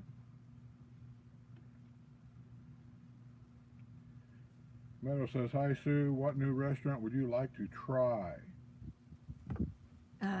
Right now, I don't know. I did go to McGrady's a week or two ago, the new one down in Sawgrass. And like I said, I could tell you, it's not got a large menu, and the prices is scary, truly. I mean, they've got a few of them here that are high priced, and I just wouldn't go there unless I was actually going to take the ladies lunch there this month. And like I said, I complained about the price of a mixed drink at Bonifay was $8. And when I went down there, the first thing I seen on the menu was an old fashioned, and it was $15. So their mixed drinks was 15 to 18. I didn't even look at the beer. But as far as the food went, what we had was good. But I said it's not a large menu, and I think they've got a specialty for every day now, because the day that I was there was on a Wednesday, and I think Wednesday is shepherd's pie. But they also have Scotch eggs. But I'm That sounds disgusting. You don't know what it is. I wouldn't eat it just by way. I also tried the back porch up in Mulberry. It's okay, but it's not that unusual from any of the other restaurants around. And they put in a lot of windows. It was the old Cody's, and they put in a lot of windows, so it's a lot of bright light in there, and noisy. Like I said, when there's a lot of people there, very noisy. The food was okay. Like I said, the first time I went, I got a quesadilla, and I love quesadillas, vegetable quesadillas. And the best ones are at Evans Prairie. But the ones there at the back porch was so greasy on the bottom that I actually had to put them on my napkin to get some of the grease off. And that to me was a real yuck. But they did have some things that you don't see in Subways. They had chicken and dumplings. You know, you don't see that much around here. After that, I got the next time I went, I got a Greek salad, which was very good. But it's okay. You know, same way with McGrady's. It's okay. Just know that you're going to pay for it. There's big money that they were giving. They tried to get the waiters in there. You know, somebody's going to pay for it. They just didn't have an extensive menu. I don't know. Maybe it's just me. My mind just says it's just food. I mean, we're not panning for gold here. It's just food. I mean, so how much are you willing to pay for a hamburger? When it comes to me, I'm not willing to pay much more than what the average burger around here now costs like $12. $13.90 is the average. Theirs was $18.99. How much are they at Wendy's? I don't know. Well, they ain't no $13. That's just the way I see it. I know. But you know, you get sick of the same old thing. That's why I try the different ones. I want to try something new. You know, by the time you digest it and you're on the toilets the next day, you done forgot about what it tasted like. I tell you, I did find a new place down in Old Town Leesburg. If y'all hadn't been there, just straight down 44 and you go into the Old Town. And there's a place there called Brick and Barrel. Have I been there? No. You haven't been to most of the places I have. We've been to Leesburg a couple times. We got pizza at that one place. Yeah, but you haven't been at this place. Me and you went down there once, walked around to some restaurant. We was going to go in and eat, but it was full. We couldn't get in. I don't remember that. But anyhow, Brick and Barrel was very, very good. I'm pretty sure because you told me you and Deb went in there. Says you said it's not very big, but it was pretty good. And we stood there, and I walked in. And it had looked like a bar went across here, and then some tables went on the wall right here. The whole place didn't look like it was this wide, and it went down straight back, and it was full. I said, "Well, I ain't going in. I ain't going to stand around and wait to get in there." Okay. Well, I don't know if that was the Florida Porch or Turner's. I don't know. And Turner's is. Don't ever tell me I ain't never been there when I have. Turner's is a very nice restaurant down there. But like I said, the Old Town's changing. It's changed a lot since of COVID, because a lot of the mom and pop stores closed down, and they've got an infusion of cash because they're redoing a lot of the buildings and putting in new places. They're putting in a new McCracken's pub there. It should be open in the next week or two, I'd imagine, and it's supposed to be another Irish pub or Scottish pub, one or the other. But the ones that are there now, like I said, the Brick and Barrel and Chicago Fire and Brewery, Turner's, those are all pretty good restaurants. And I said, as far as a new one, like I said, I want to try out McCracken's as soon as they get open. And like I said, but that's in Old Town Leesburg. It's not in the villages. And I did get a good look at Sawgrass Grove. Like I said, I think there's 3 places in there that isn't open yet. But they will be soon. And to me, it's like a big barn, but it's got shops around it on the inside. And I just think once it does have everything up and running, especially in the wintertime when the winter people are here, it's going to be very, very crowded because there's really not a lot of room. Grandpa Eric says, have you resumed your walks again? I have. She's not allowed to go out and walk when it's dark. That's the only rule I put in there. I said, that's it. You got to wait till you can see where you're going. No more dark walking. And if she does, I swear I'll ground her. You're in bed asleep. You don't know when I leave. But yeah, I have resumed my normal walk. I have kind of changed my route a little bit, but I'm going the same distance. I walk for at least an hour. I don't travel in miles. You know, most people, you know, with their little watch counters, you know, they know how many miles they went and everything. I don't do miles. I just, wherever I can get in an hour. Sherry says, I have 7 Walmarts all within an hour of me, and none of the floor plans and stock layout are the same. Really? That's weird. Yeah. Because we've been to Walmarts like in almost every state of the United States, and they're all exactly the same.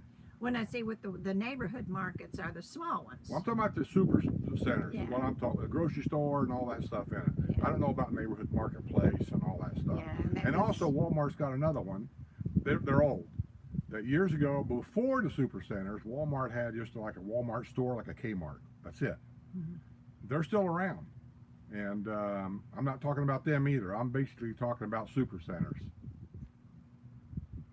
Yeah, and they all have the same floor plan. They just move. Just Move remember, around. she's from Tennessee. Oh.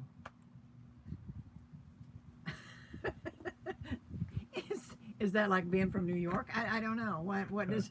I don't know. It's like being from California, a whole nother country. Okay. Well, when you say you travel and everything's the same, why, I it's said, no, not. I didn't say it was the same. I said, when you travel, after a while, one town looks like another. Well, yeah. Walmarts, though, that I've traveled and went into for time to time for this or that, they're all the same. There's only been one or two of them that I ever went in that was backwards, and it really threw me a curve. Yeah. But I haven't really seen a super center that was designed differently. Yeah. They all got the same layout. I did notice that, I don't know, was a year or so back, they kind of moved stuff around. I mean, the building was the same layout, but they moved all the products to different areas. So, because it took me a while to kind of find my way around, find where everything was. Meadow says, Sue, where would you like to travel to next? Oh, I can tell you. I don't care. I I just know where want she to wants to go. She wants to go to Martha's Vineyard. Well, yeah, I'd like to go to Mountain, but I don't want to do that in the motorhome. You know. I don't want to go to Martha's Vineyard at all. Well, I know where the planes are. That's okay. But yeah, I would, but in the motorhome, I just want to get out and go. I'm ready to go. So, and then taking in Florida, we haven't seen all of Florida. We've seen a lot, but we haven't seen all of Florida. There's a lot of places that I've been to by bus that he's not seen. I'd really like him to see them. I like to see things that is worth looking at. I'm not interested in going to, consignment stores. I don't care. But probably one of the most interesting things here in Florida that I went to, forget amusement parks, throw them out to the side, was we went to Coral Castle. Yeah. At Coral Gables, Florida. And we got lucky. There was a guy in there that as a boy, he played there when the guy, there's a whole story about this guy, was building this place. And he would take us around and he would show us things that as a tourist you would never notice. Like there's a hole drilled at some place. He said, this hole right here. He said, I was here when he drilled that. He says, in that hole, on a certain day of the year, the moon or something shines through there and it goes over to this area over here. It was weird. It was a clock, actually, but it was by the moon. Yeah. I mean, you just have to know the story about the little guy that built Coral Castle and Coral Gables. And actually, they told us that Coral Gables was actually built 20 miles down the road. And this guy overnight, and nobody knows how he done it, moved everything to where it is today. Yeah, And it was very, very interesting, It was. especially with him because he had knowledge of the owner himself, and the guy wasn't as big as I am. They have said he was like 90 pounds. They have a cardboard cutout of him right there in the office area there where you buy your tickets, and I said he was a little guy. Yeah, that's probably the most interesting things that I saw here. We went to Key West once, and what turned that into a bust was Key West at that time is not dog friendly at all. And we had Maggie, and Maggie was kind of like our child. We wasn't going to leave Maggie in the car on a 90-degree day. Parking downtown was like none. We had to go to these paid parking places. And I didn't like where they were at. They were generally in somebody's backyard. Yeah.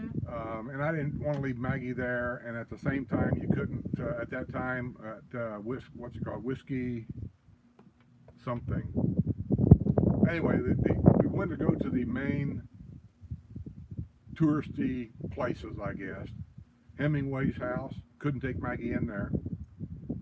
Whiskey. It's a restaurant and bar. Whiskey, whatever it was.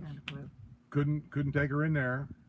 And, I thought, well, this is weird. This town has a bunch of wild chickens running around in it, and I can't take my dog and sit on an outside table. I mean, it's just weird. So we ended up eating, actually, we ate Chinese, Taiwan, Japanese, I don't know what it was, some Oriental thing on a boat. And there was a boat dock there that had a restaurant. They turned it into a restaurant, and we actually ate dinner there, got in the car, and started heading back home. And we stopped at Key Largo because there was some people there from Lafayette, Indiana that owned this place, and it was the only dog-friendly kind of apartment, hotel.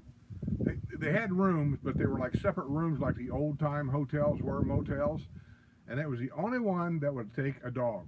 And we stopped there on the way back and spent the night there, and then we came on home. And yeah, we really did. We didn't get to see Hemingway's place. We didn't get to see any of the important stuff there. So that's a trip back we need to do. I want to go down to that famous cemetery where that crazy doctor kept digging up his dead body because he thought it was his girlfriend. They finally ended up burying her in a... Oh. Is that important? It's never important. It's always a scam call. Let me see who this is. The Florida number. Hello? Hello, is this Skip? Yes? Hey Skip, this is Kim Porter from the Villages. How are you? I'm good. Well, I just wanted to call you and tell you thank you so much for giving me a shout out on your channel. Oh, Oh, I did? she's the realtor. Oh! You did. Yeah. You gave my name, on your channel to your subscribers or your followers, to give me a call. If they're looking for a real estate agent. Yeah. And I really appreciate that. So I wanted to give you a call and thank you. Well, I appreciate... The reason why I haven't mentioned many of the realtors before is because, the developer or whoever runs that place down there, they don't like me or whatever, and I didn't want to get nobody in trouble. And I was talking to a guy one day, and he goes, if you use them people as a realtor and whatever, you ain't going to get him in trouble. So I thought, I got thinking about it. So I think he's right. I can't get nobody in trouble. You need to tell her you're live. Oh, we are. You realize we're live right now, right? What's that? Are you really? Yes. Yeah, we're doing Porch Settin, and I got you on the phone. Oh my gosh, that's awesome. So I called you at the right time, or maybe not the right time, but anyhow. Well, I just wanted to call you, tell you thank you very much for giving my name, for shouting me out. And you all just keep doing what you're doing because you're excellent and everyone loves you. Well, I don't think everyone does. I'm not going to put you in a corner, but I realize that there's some people that don't really care one way or the other, and that's fine. Well, you know what? Everyone has an opinion, though, and that's okay. And the developer has his. And that's okay, right? Thank you so much, Kim, for letting us know that. We're Okay, glad. you too. Hopefully it'll bring you some business. Yeah. I hope so. That'd be awesome. Okay. Here's what I want you to do for me. Oh What can I my. do for you? Go down to whoever runs this place, whatever you call him, the broker, whatever he is, and get permission from him to allow me to go to your open houses a half hour before you actually have that open house so I can video it before the crowd gets there. I can see if I can ask, and I'll see what the feedback is on that. Call me when you find out. I will. I can't guarantee anything, but I can tell you that I'll look into it. Thank you. I appreciate it. Okay, Skip. Thanks so much. All right. Bye-bye. Have a good day. All right. Take care. Have fun. Bye-bye. Well, that was a surprise. Well, that was weird. Well, and I said also, Lori, she was our original, This is your phone. yeah. She was our original realtor, Lori Briggs. And she got married right after she sold us this house. So Yeah. I don't know if she's kept this. Well, yeah, she's kept the Yeah, same name because yeah, I've seen no- her advertisements. Yeah, I was gonna say she sends me advertisement once in a Right, while, so I right. know she's still down there. Yeah. But Lori's kind of a quiet talker. That's what I'll call a quiet talker. So if you have a hearing problem like I do, take your wife with you. What about hearing aids? I'm sick of hearing aids. Oh, They don't never work right anyway. Every time you need the damn thing, the battery's dead. The only reason you got them the first time was because the grandkids said they couldn't stand to stay in the same room with you because you had the TV up so Well, loud. the grandkids now live in North Dakota. Well, yeah. thought that was nice. Dempsey says they like the old time dinner in Leesburg The old time diner. or diner. Yeah, yeah. You know, I like it too. It's not very big. Because I wanted to try it out. But like I said, I do the ladies' lunch here every month, and I have to have at least a space for at least 20 people, I would say, and sometimes I have 40. So I'm usually looking for bigger places. And I was going to go there, but I have to check it out first, and I haven't been there yet. So Deb and I were going to go there, and for some reason we just had never made it. So I've never. They have advertisement in the paper. They have a lot of good seafood. Is that right? Do they?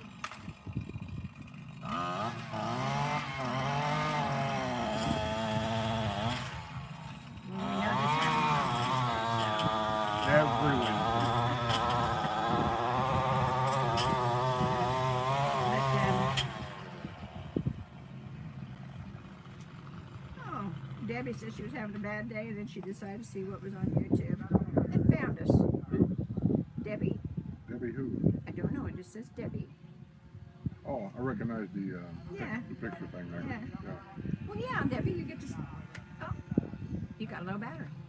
Oh, I gotta plug it in. That's what I brought this out here for. Oh, okay. Because the heat sometimes sucks the battery dry.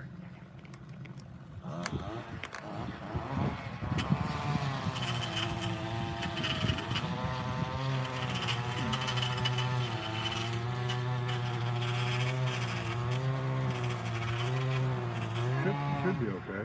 Okay. At least for a while. I ought to get ready to say goodbye anyway. Yeah, we had a little technical trouble there. But did y'all hear? Y'all hear Kim really well on the phone? That was the realtor that we talked about the other day. The people that we liked, that some of the contractors and vendors and what have you, and we included her with our realtors because she did come out and tell us thank you because she sold a house because of us.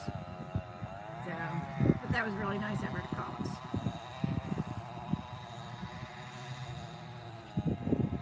It's Debbie Mead. Okay. Grandpa Eric said, I'm basking in the glow as a WNL big winner. He won the gift card last Oh, month. okay. But he sent me an email saying, my wife took it, bought a new lampshade, bought a this, bought a that. I don't know what I already bought, but apparently he didn't get any of it. She got it all. Way to go. And let's see. Oh, and Dave says the great seafood at the Old Time Diner. I knew I'd seen their advertisements, and I said finding good seafood around here is kind of iffy. You know, if it don't come off a Cisco truck, as Skip says. And he's true about that, really. I mean, I've seen Cisco trucks everywhere. But I had seen their advertisements, and it looked like pretty good specials that they have when they advertise them all the time.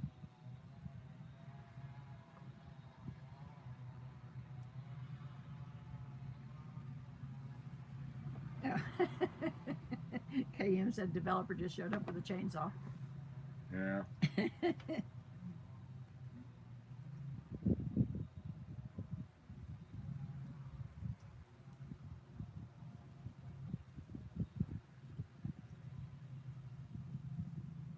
I think I've lost my channel.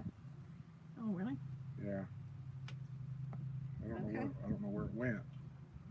So you got it. So we're still live. It's right Yeah. there. I mean, it But was. for some reason, It froze for a minute, but I don't know what I need to do to get it back.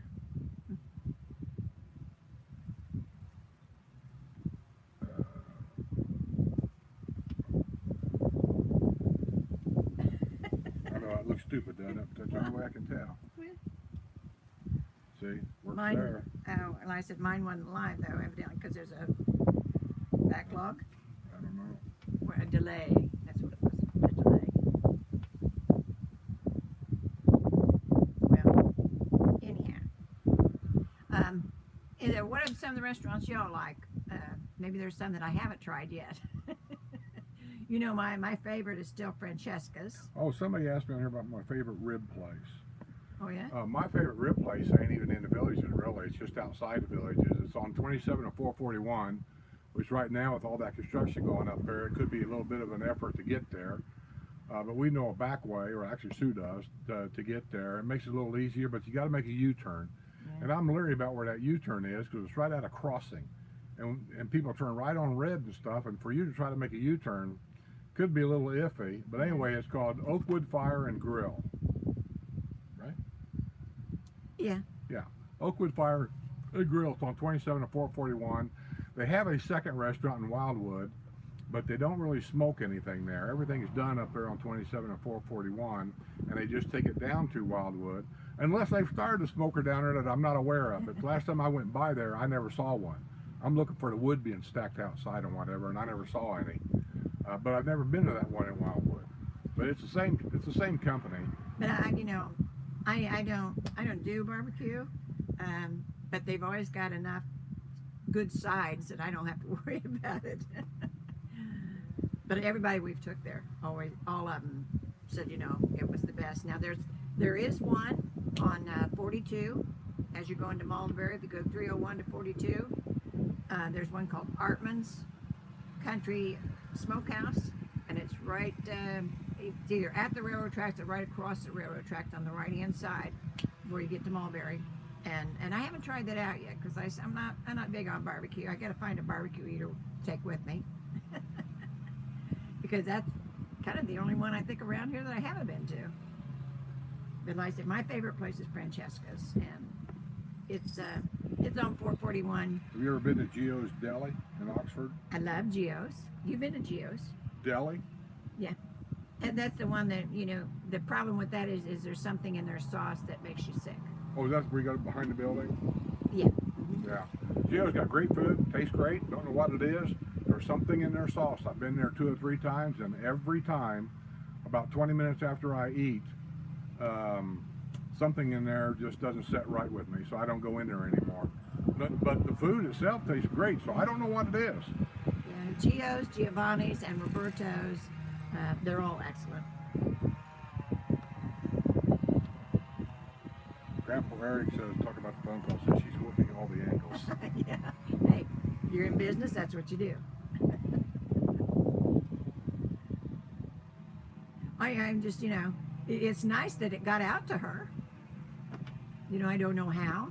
I don't think she watches us all the time. They do. They do. I'm telling you, the developer watches. Not Oh, every well. day, but he watches. When people say he ought to know, trust me when I tell you this, he knows. But now you say he, like there's a person. It's not Somebody a there person. knows, and they report back and forth. Sister, brother, aunt, uncle, makes no difference. Yeah. But they all know what's going on. And that's not always a bad thing. Very camel every time. Because I was raised in Indianapolis. We lived in Brownsburg for like 12 years. Just outside.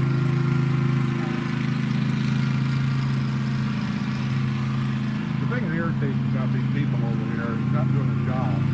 It takes them forever to do it. They're very conscientious about what they do. No, they're just blowing the 7-year itch. Did you ever think that they're going to do a different day? So I started this on Wednesday. It's my day. They need to move to another day for that. Even my guy that mows my yard today mows it in the morning, so he's done in the afternoon. Well, yeah. But, they start, and you don't know how many yards that they have. So, Rick Anderson says, I'm with you, Skip. $50 or more for dinner gives me indigestion. we're all paying the price, the higher price for groceries. When you go to I can't believe what it costs me for groceries for just the 2 of us. Now, I cook. We don't go out a lot. I cook. But still, we don't cook that much. And I said, and it's just ridiculous how much it costs anymore to go to the grocery. And I said, he doesn't do generic on most everything. Nope. So it costs. And I do the coupon thing, the points thing, that kind of thing. But restaurants, and I am signed up with the restaurants for their membership, where you get so many points each time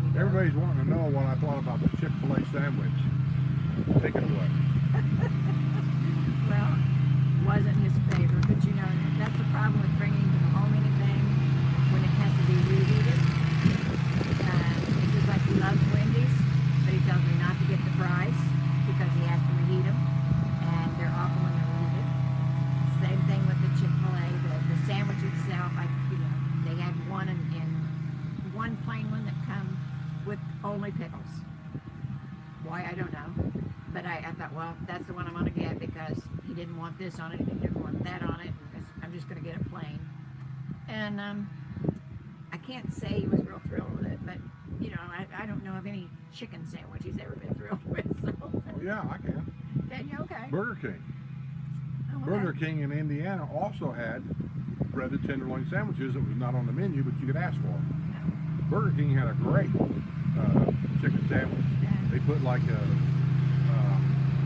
don't know what you call it, like a coleslaw stuff, but it wasn't coleslaw.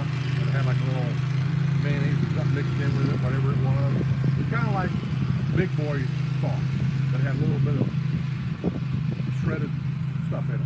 And they put that on there, and then you can get onions and mustard put on there. And they probably had that on their menu. I just didn't go through the whole thing because they'd have to deconstruct it anyhow to keep it from being soggy.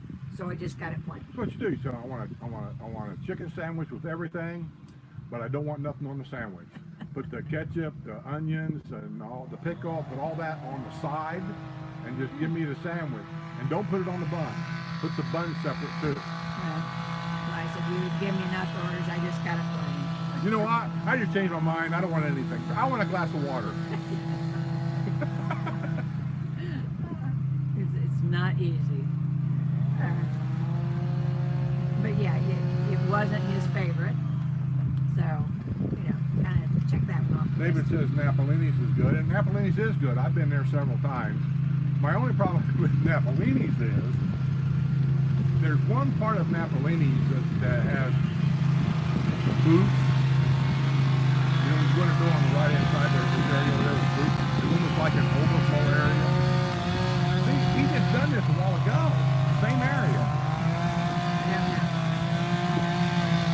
Put a muffler on it. But you know when that Napolini was Talking about Napolini's. That's where the guy got put in jail for human trafficking. Yeah, because it's a different thing. Yeah, they went out of business, then somebody else took it over. I don't know who it is now. Yeah, and But all I know is when you went in on the right, there were booths. That area is not so bad to sit in. I don't mind that. But everywhere in front, I didn't like it because literally you're sitting right next to somebody. They got so many tables crammed in there. I mean, It's a little bit different. I could eavesdrop on people next to me talking about something that I shouldn't be hearing, and I just didn't like it. But the food was fine. Yeah, it's just a little bit different now. Set up, you know. Meadow wants to know, is there any puppy news? No, not yet. As I've played with everyone in the neighborhood, but nobody's given me one. I met a couple when I was walking yesterday. Please, people, do not send me any more emails about puppies. It's all over the United States. I'm not going to do that. Don't waste your time. Don't send it to me. Don't tell me about these puppy adoption companies that's got these websites. I don't care. I'm not going to go to them. We know what we're going to do when it comes to this puppy thing. So I'm not doing any of this stuff. Realized I met a couple nice ones when I was walking the other day, and you know, I always carry dog biscuits in my pocket. You know, it's just a thing with me. I always have dog biscuits in the pocket. And I give this dog a dog biscuit, and he come over and laid his head on my knee. It was the cutest thing. But I made friends for life. Jerry says that wind is really howling now. You know, in life, there's people that really know what they're doing and they can get the job done. Then there's other people that really don't know what they're doing and it takes them forever. That's these people over here. As long as they do a good job. My guy will mow my yard, blow, edge, everything, and done in 20 minutes, 15, 20 minutes. These people over here, I've seen them over here for an hour making this noise all day long.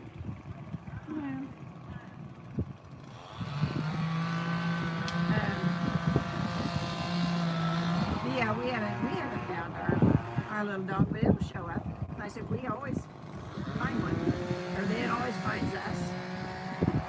And I don't know, maybe we need to do some more traveling.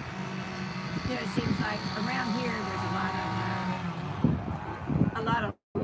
lot of big dogs. A lot of the pounds around here, the Humane Society and all those, they do have some other dogs every once in a while. But normally by the time I see them, they're gone. Because we need a small dog, because I can't handle a large dog anymore. But most of them around here are pit bull mixes or something like that. And I For me, you never wouldn't want one anyway. well, yeah, I wouldn't either, but I mean, that's what you find around here. Other than there was some Chihuahuas the other day, but like I said, they were already gone. But yeah, so you get out away from here and you find a lot of other things besides that. But see, around here they had a problem with what do they call fighting dogs.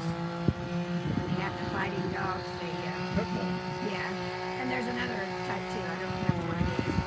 Don't make any difference. Most of the dogs they hear that have in the pound up there that you're trying to give away or what they're trying to get you to adopt one are strays. There's dogs that just run the street.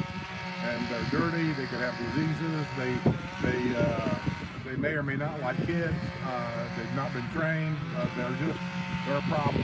I just don't want to do it. But they do try to redo them. But like around here, there's dogs. And that's if we go outside of here sometimes, you know, it might be a chance of finding a little Grandpa one. Eric says, when did John Rohan become your neighbor's landscaping? Shows up at Porch Settin every week now. My buddy John! You better be nice, yeah. That man has a big job.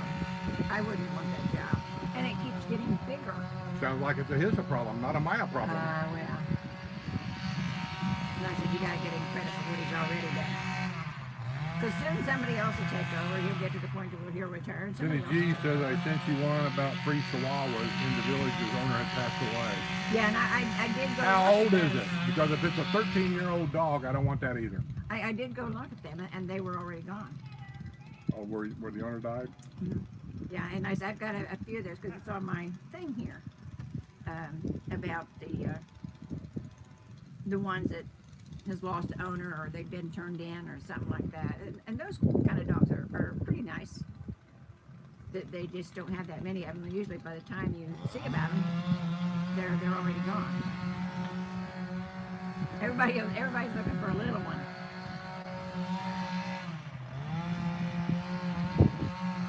Fran T.S. says, aha, it looks to kill. These landscapers are my pet peeve too. Too loud, too long, too obnoxious. That's not all of them. I got to tell you, the guy we got, he's here, he's quiet. I mean, well, his lawnmower makes a little bit of noise, but he and I don't have the biggest yard either, but he's in, and he does mine and the neighbors at the same time. And he does both of ours, and I'm telling you, within 20 minutes, 25 tops, he's done. He's out of here.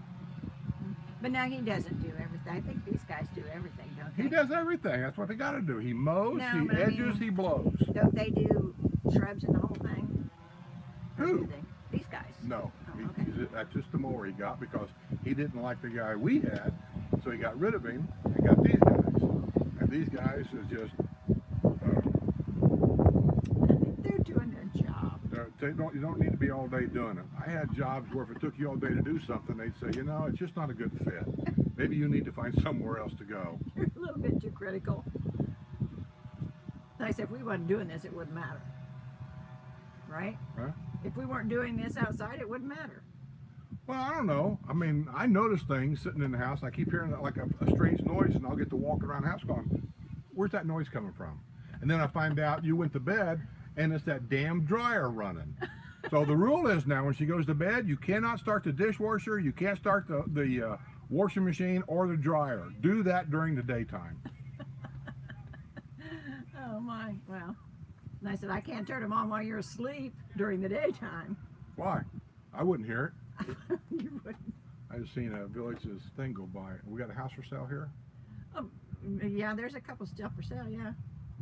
I thought they already sold all them. And no, I think there's one on Ichabod, and right at the end of Quaker.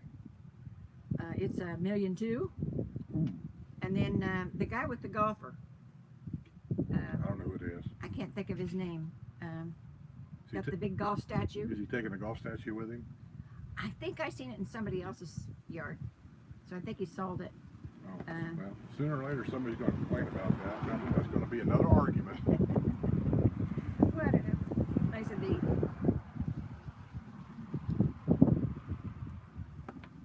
But like I know that house was for sale. I think Tanya sold, Jerry sold. There's one over here on Earl that's still for sale because they keep having open houses over there. Amy Alf says she's got to go finish unpacking. Is she moving in here? She's already moved here. What's she unpacking? Oh, well, I don't know. Maybe she wasn't here full time. Bye, Mimi. Oh, she says she's got to go And unpack. yes, we need to get together again. Did you meet her? Huh? Yes, we had lunch with her. I did? Yes, and her husband, Mimi Alf, right? Yeah, she won the camera. Remember we met them at Gators? I gave away 2 or 3 cameras. I know. I don't know which one you're talking about. Well, we met them at Gators, and I said she won the camera. And Oh, I know what you're talking about now. yeah, Yeah, I know what you're talking about. Okay. we meet so many people. Congratulations on the camera. That's only been what, a year ago, 2 years ago. But yeah. Hey, while I'm on here, I've been debating on doing something that I think I'm going to do, but I want you guys to send me an email because I'm going to leave here. I'm getting ready to say goodbye. Is I've got a GoPro 5 camera. I've had this thing for a long time. I used to use it. It's in perfect shape. It works perfectly, but it is used, the GoPro 5. Right now, I've got a GoPro 10, so you can see how far back this one's going. But it's just good film. I believe it's 4K, and it'll have a battery. It'll have a mini SD card, and maybe a phone charger if I can find it. It just takes a regular C-type telephone phone charger to charge it up, the battery and the camera. And I'm thinking about giving that to somebody here that wants to start a YouTube channel. I'm going to help you out. Don't use the damn phone. They're awful. It's got a decent stabilizer built in the camera. It's not the best, but it's decent. The GoPro 10 has a great one, but the GoPro 5 is when they kind of started it, so it's okay, but it's not great. But anyway, it does great pictures. It does a really good job. So if you're interested in starting your own little YouTube channel or whatever, send me an email. I might give you this camera. So just let me know. Bye, Rick. Yeah, like I said, we're gonna have to get out of here too, because this is not gonna stop. See, he blew this off twice now. Now he's blowing again. Again, yeah. You're going to give it. Must be good for somebody starting out. You know, I mean, it's not a new one. It's been used. It'd be good for somebody starting out.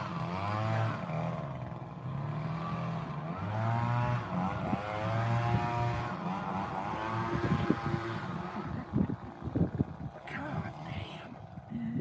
Be nice. All right, we're gonna get out of here. I've been out here long enough. All this noise over here is driving me crazy. I got to get the Friday news up. I think I got most of it cut and edited, but I got to get it uploaded.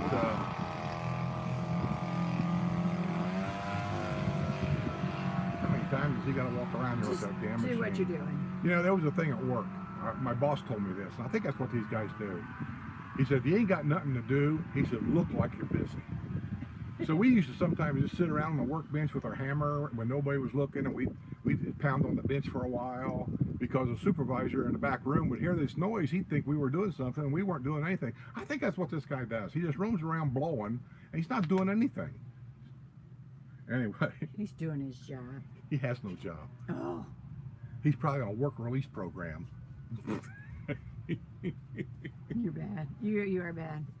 And that is the ugliest shirt I have ever seen. I like it. I did not buy this shirt. Trust me. I like it. Trust me. Tommy! I would have done something a little bit more tasteful. Hey, you want to see a guy that's Be nice. I don't know how to put it. Doesn't care anymore. This guy right here, he doesn't care.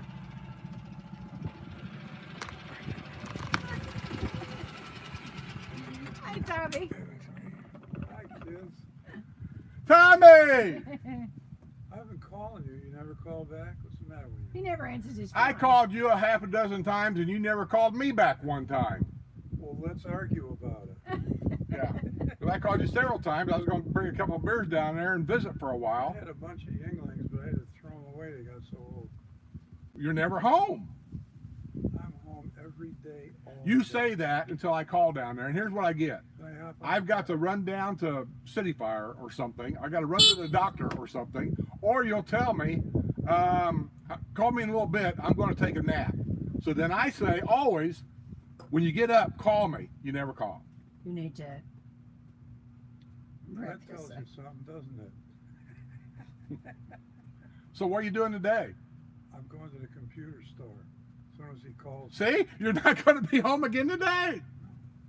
You're like Sue. She says she never goes anywhere, never does nothing, but we're averaging 1,000 to 1,500 miles a month on the car.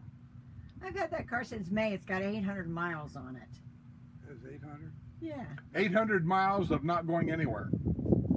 For 5 months. What do you want? It ain't been 5 May, months. June, July. This is August. The We middle didn't of get it August. in May so- either. We didn't get it in We May. did too. We did not. The last time they checked this thing, it had 3,000 miles on it. On what, your golf cart? I go to the mailbox and back. Oh, you mean the Mercedes? This, my golf cart. I don't drive mine like I used to. You got a nice car. Huh? Why should you got a nice car now? Sue has. I drove the car for about 10 miles total. That's it. I haven't drove that car anywhere. I don't even know where to find the radio stations on it. I hate that. Yeah, because it got all this fancy digital stuff, right? And you got to poke this button to get to there, poke that button to get to here. By the time I find the right button, I probably run head on into a tree. That's true. That's a problem. That S520 at 550 I had. That's why one of the reasons I got rid of it was so complicated. I can't even change the station. Yeah. Is Lou here now? No. Oh, is she coming back? Woo-hoo. I think so. Is she coming back soon, or is she going to wait to come back in the winter? She's probably going to wait to come back to Christmas. Okay. No, it won't be Christmas. 'Cause I He's don't just trying to get rid of me. I don't celebrate Christmas. So is she in Chicago or St. Yeah. or is she? Because she goes Chicago and then Seattle. Seattle, right? Now she goes to Omaha too. That's right. Omaha. Nebraska. You say Omaha? What's in Omaha? Nebraska. Warren, what's his name? Warren Buffett. Man, must be nice to be able to travel like that. I think they pay for it. Oh yeah? I think so.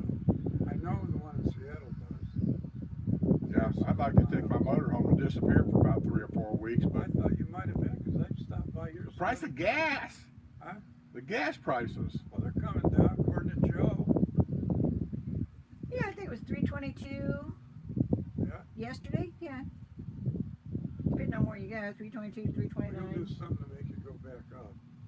Start a war. Wait till the first hurricane comes through, then you're going to see it climb again, right? That's right. Well, Labor Day's coming. Oh yeah, that's right. A holiday. Yes. That's right. I keep forgetting. Holidays it And goes I up. need to go fill mine up. This is For been Labor a Day. hot summer. Yeah, Now it's the humidity's adding up. it's been booming over in that area. Yeah. Earlier it was down here, but so far we haven't seen any rain. But I hear it.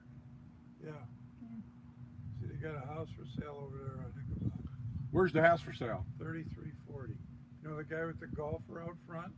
That house. That's what Sue was telling me. Yeah. But she said she thought he sold that statue to somebody else. Oh, he did? I seen it in one of the yards over on I thought- Bosie, I think. Oh, well, it's still at his house. Well, maybe that's the house. I don't know. I don't know. Well, his house is for sale, but I just think he sold I the don't know if golfer. it's the same Sue guy. said that house is being sold for over $1 million. No. The one at the end of Quaker is $1.2 million. Whatever that It's is. on I hope they Ichabod, get but it. it's the end of Quaker. I hope they get it.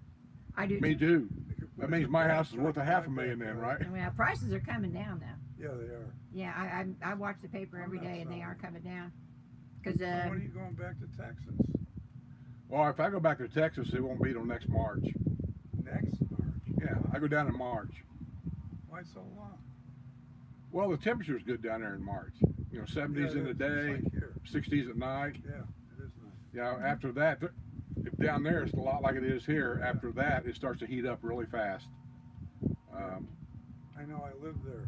Yeah, And So they've you been know how having it an is, awful so. drought. March is a good month down there. It's just kind of like here. Everybody thinks that January, February, March is the best month. In my mind, they're not. They're good compared to up north, but I think one of the best months to visit here is October. You're right, it's a good month. Temperatures are Last down. month was good too. July. So did you bring me any beer? Yeah, I did. Where they at? It's been sitting out in the sun for 3 months. Still want it? Well, if I wanted one of them sun beers, I could have got my own. Yeah.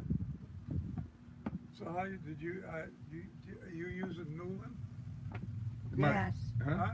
yes. How's it doing? Did they tell you to go buy a new house yet? Not yet. Not yet? Yeah. I'm so glad you called them. Who'd they call? Dan Huh? Newland, the lawyer. Oh yeah, she called the lawyer. Damn. We had no choice because the insurance company were just ignoring us. Remember, you're not live. Yeah, I can't say too much about it. We're live here. Yeah.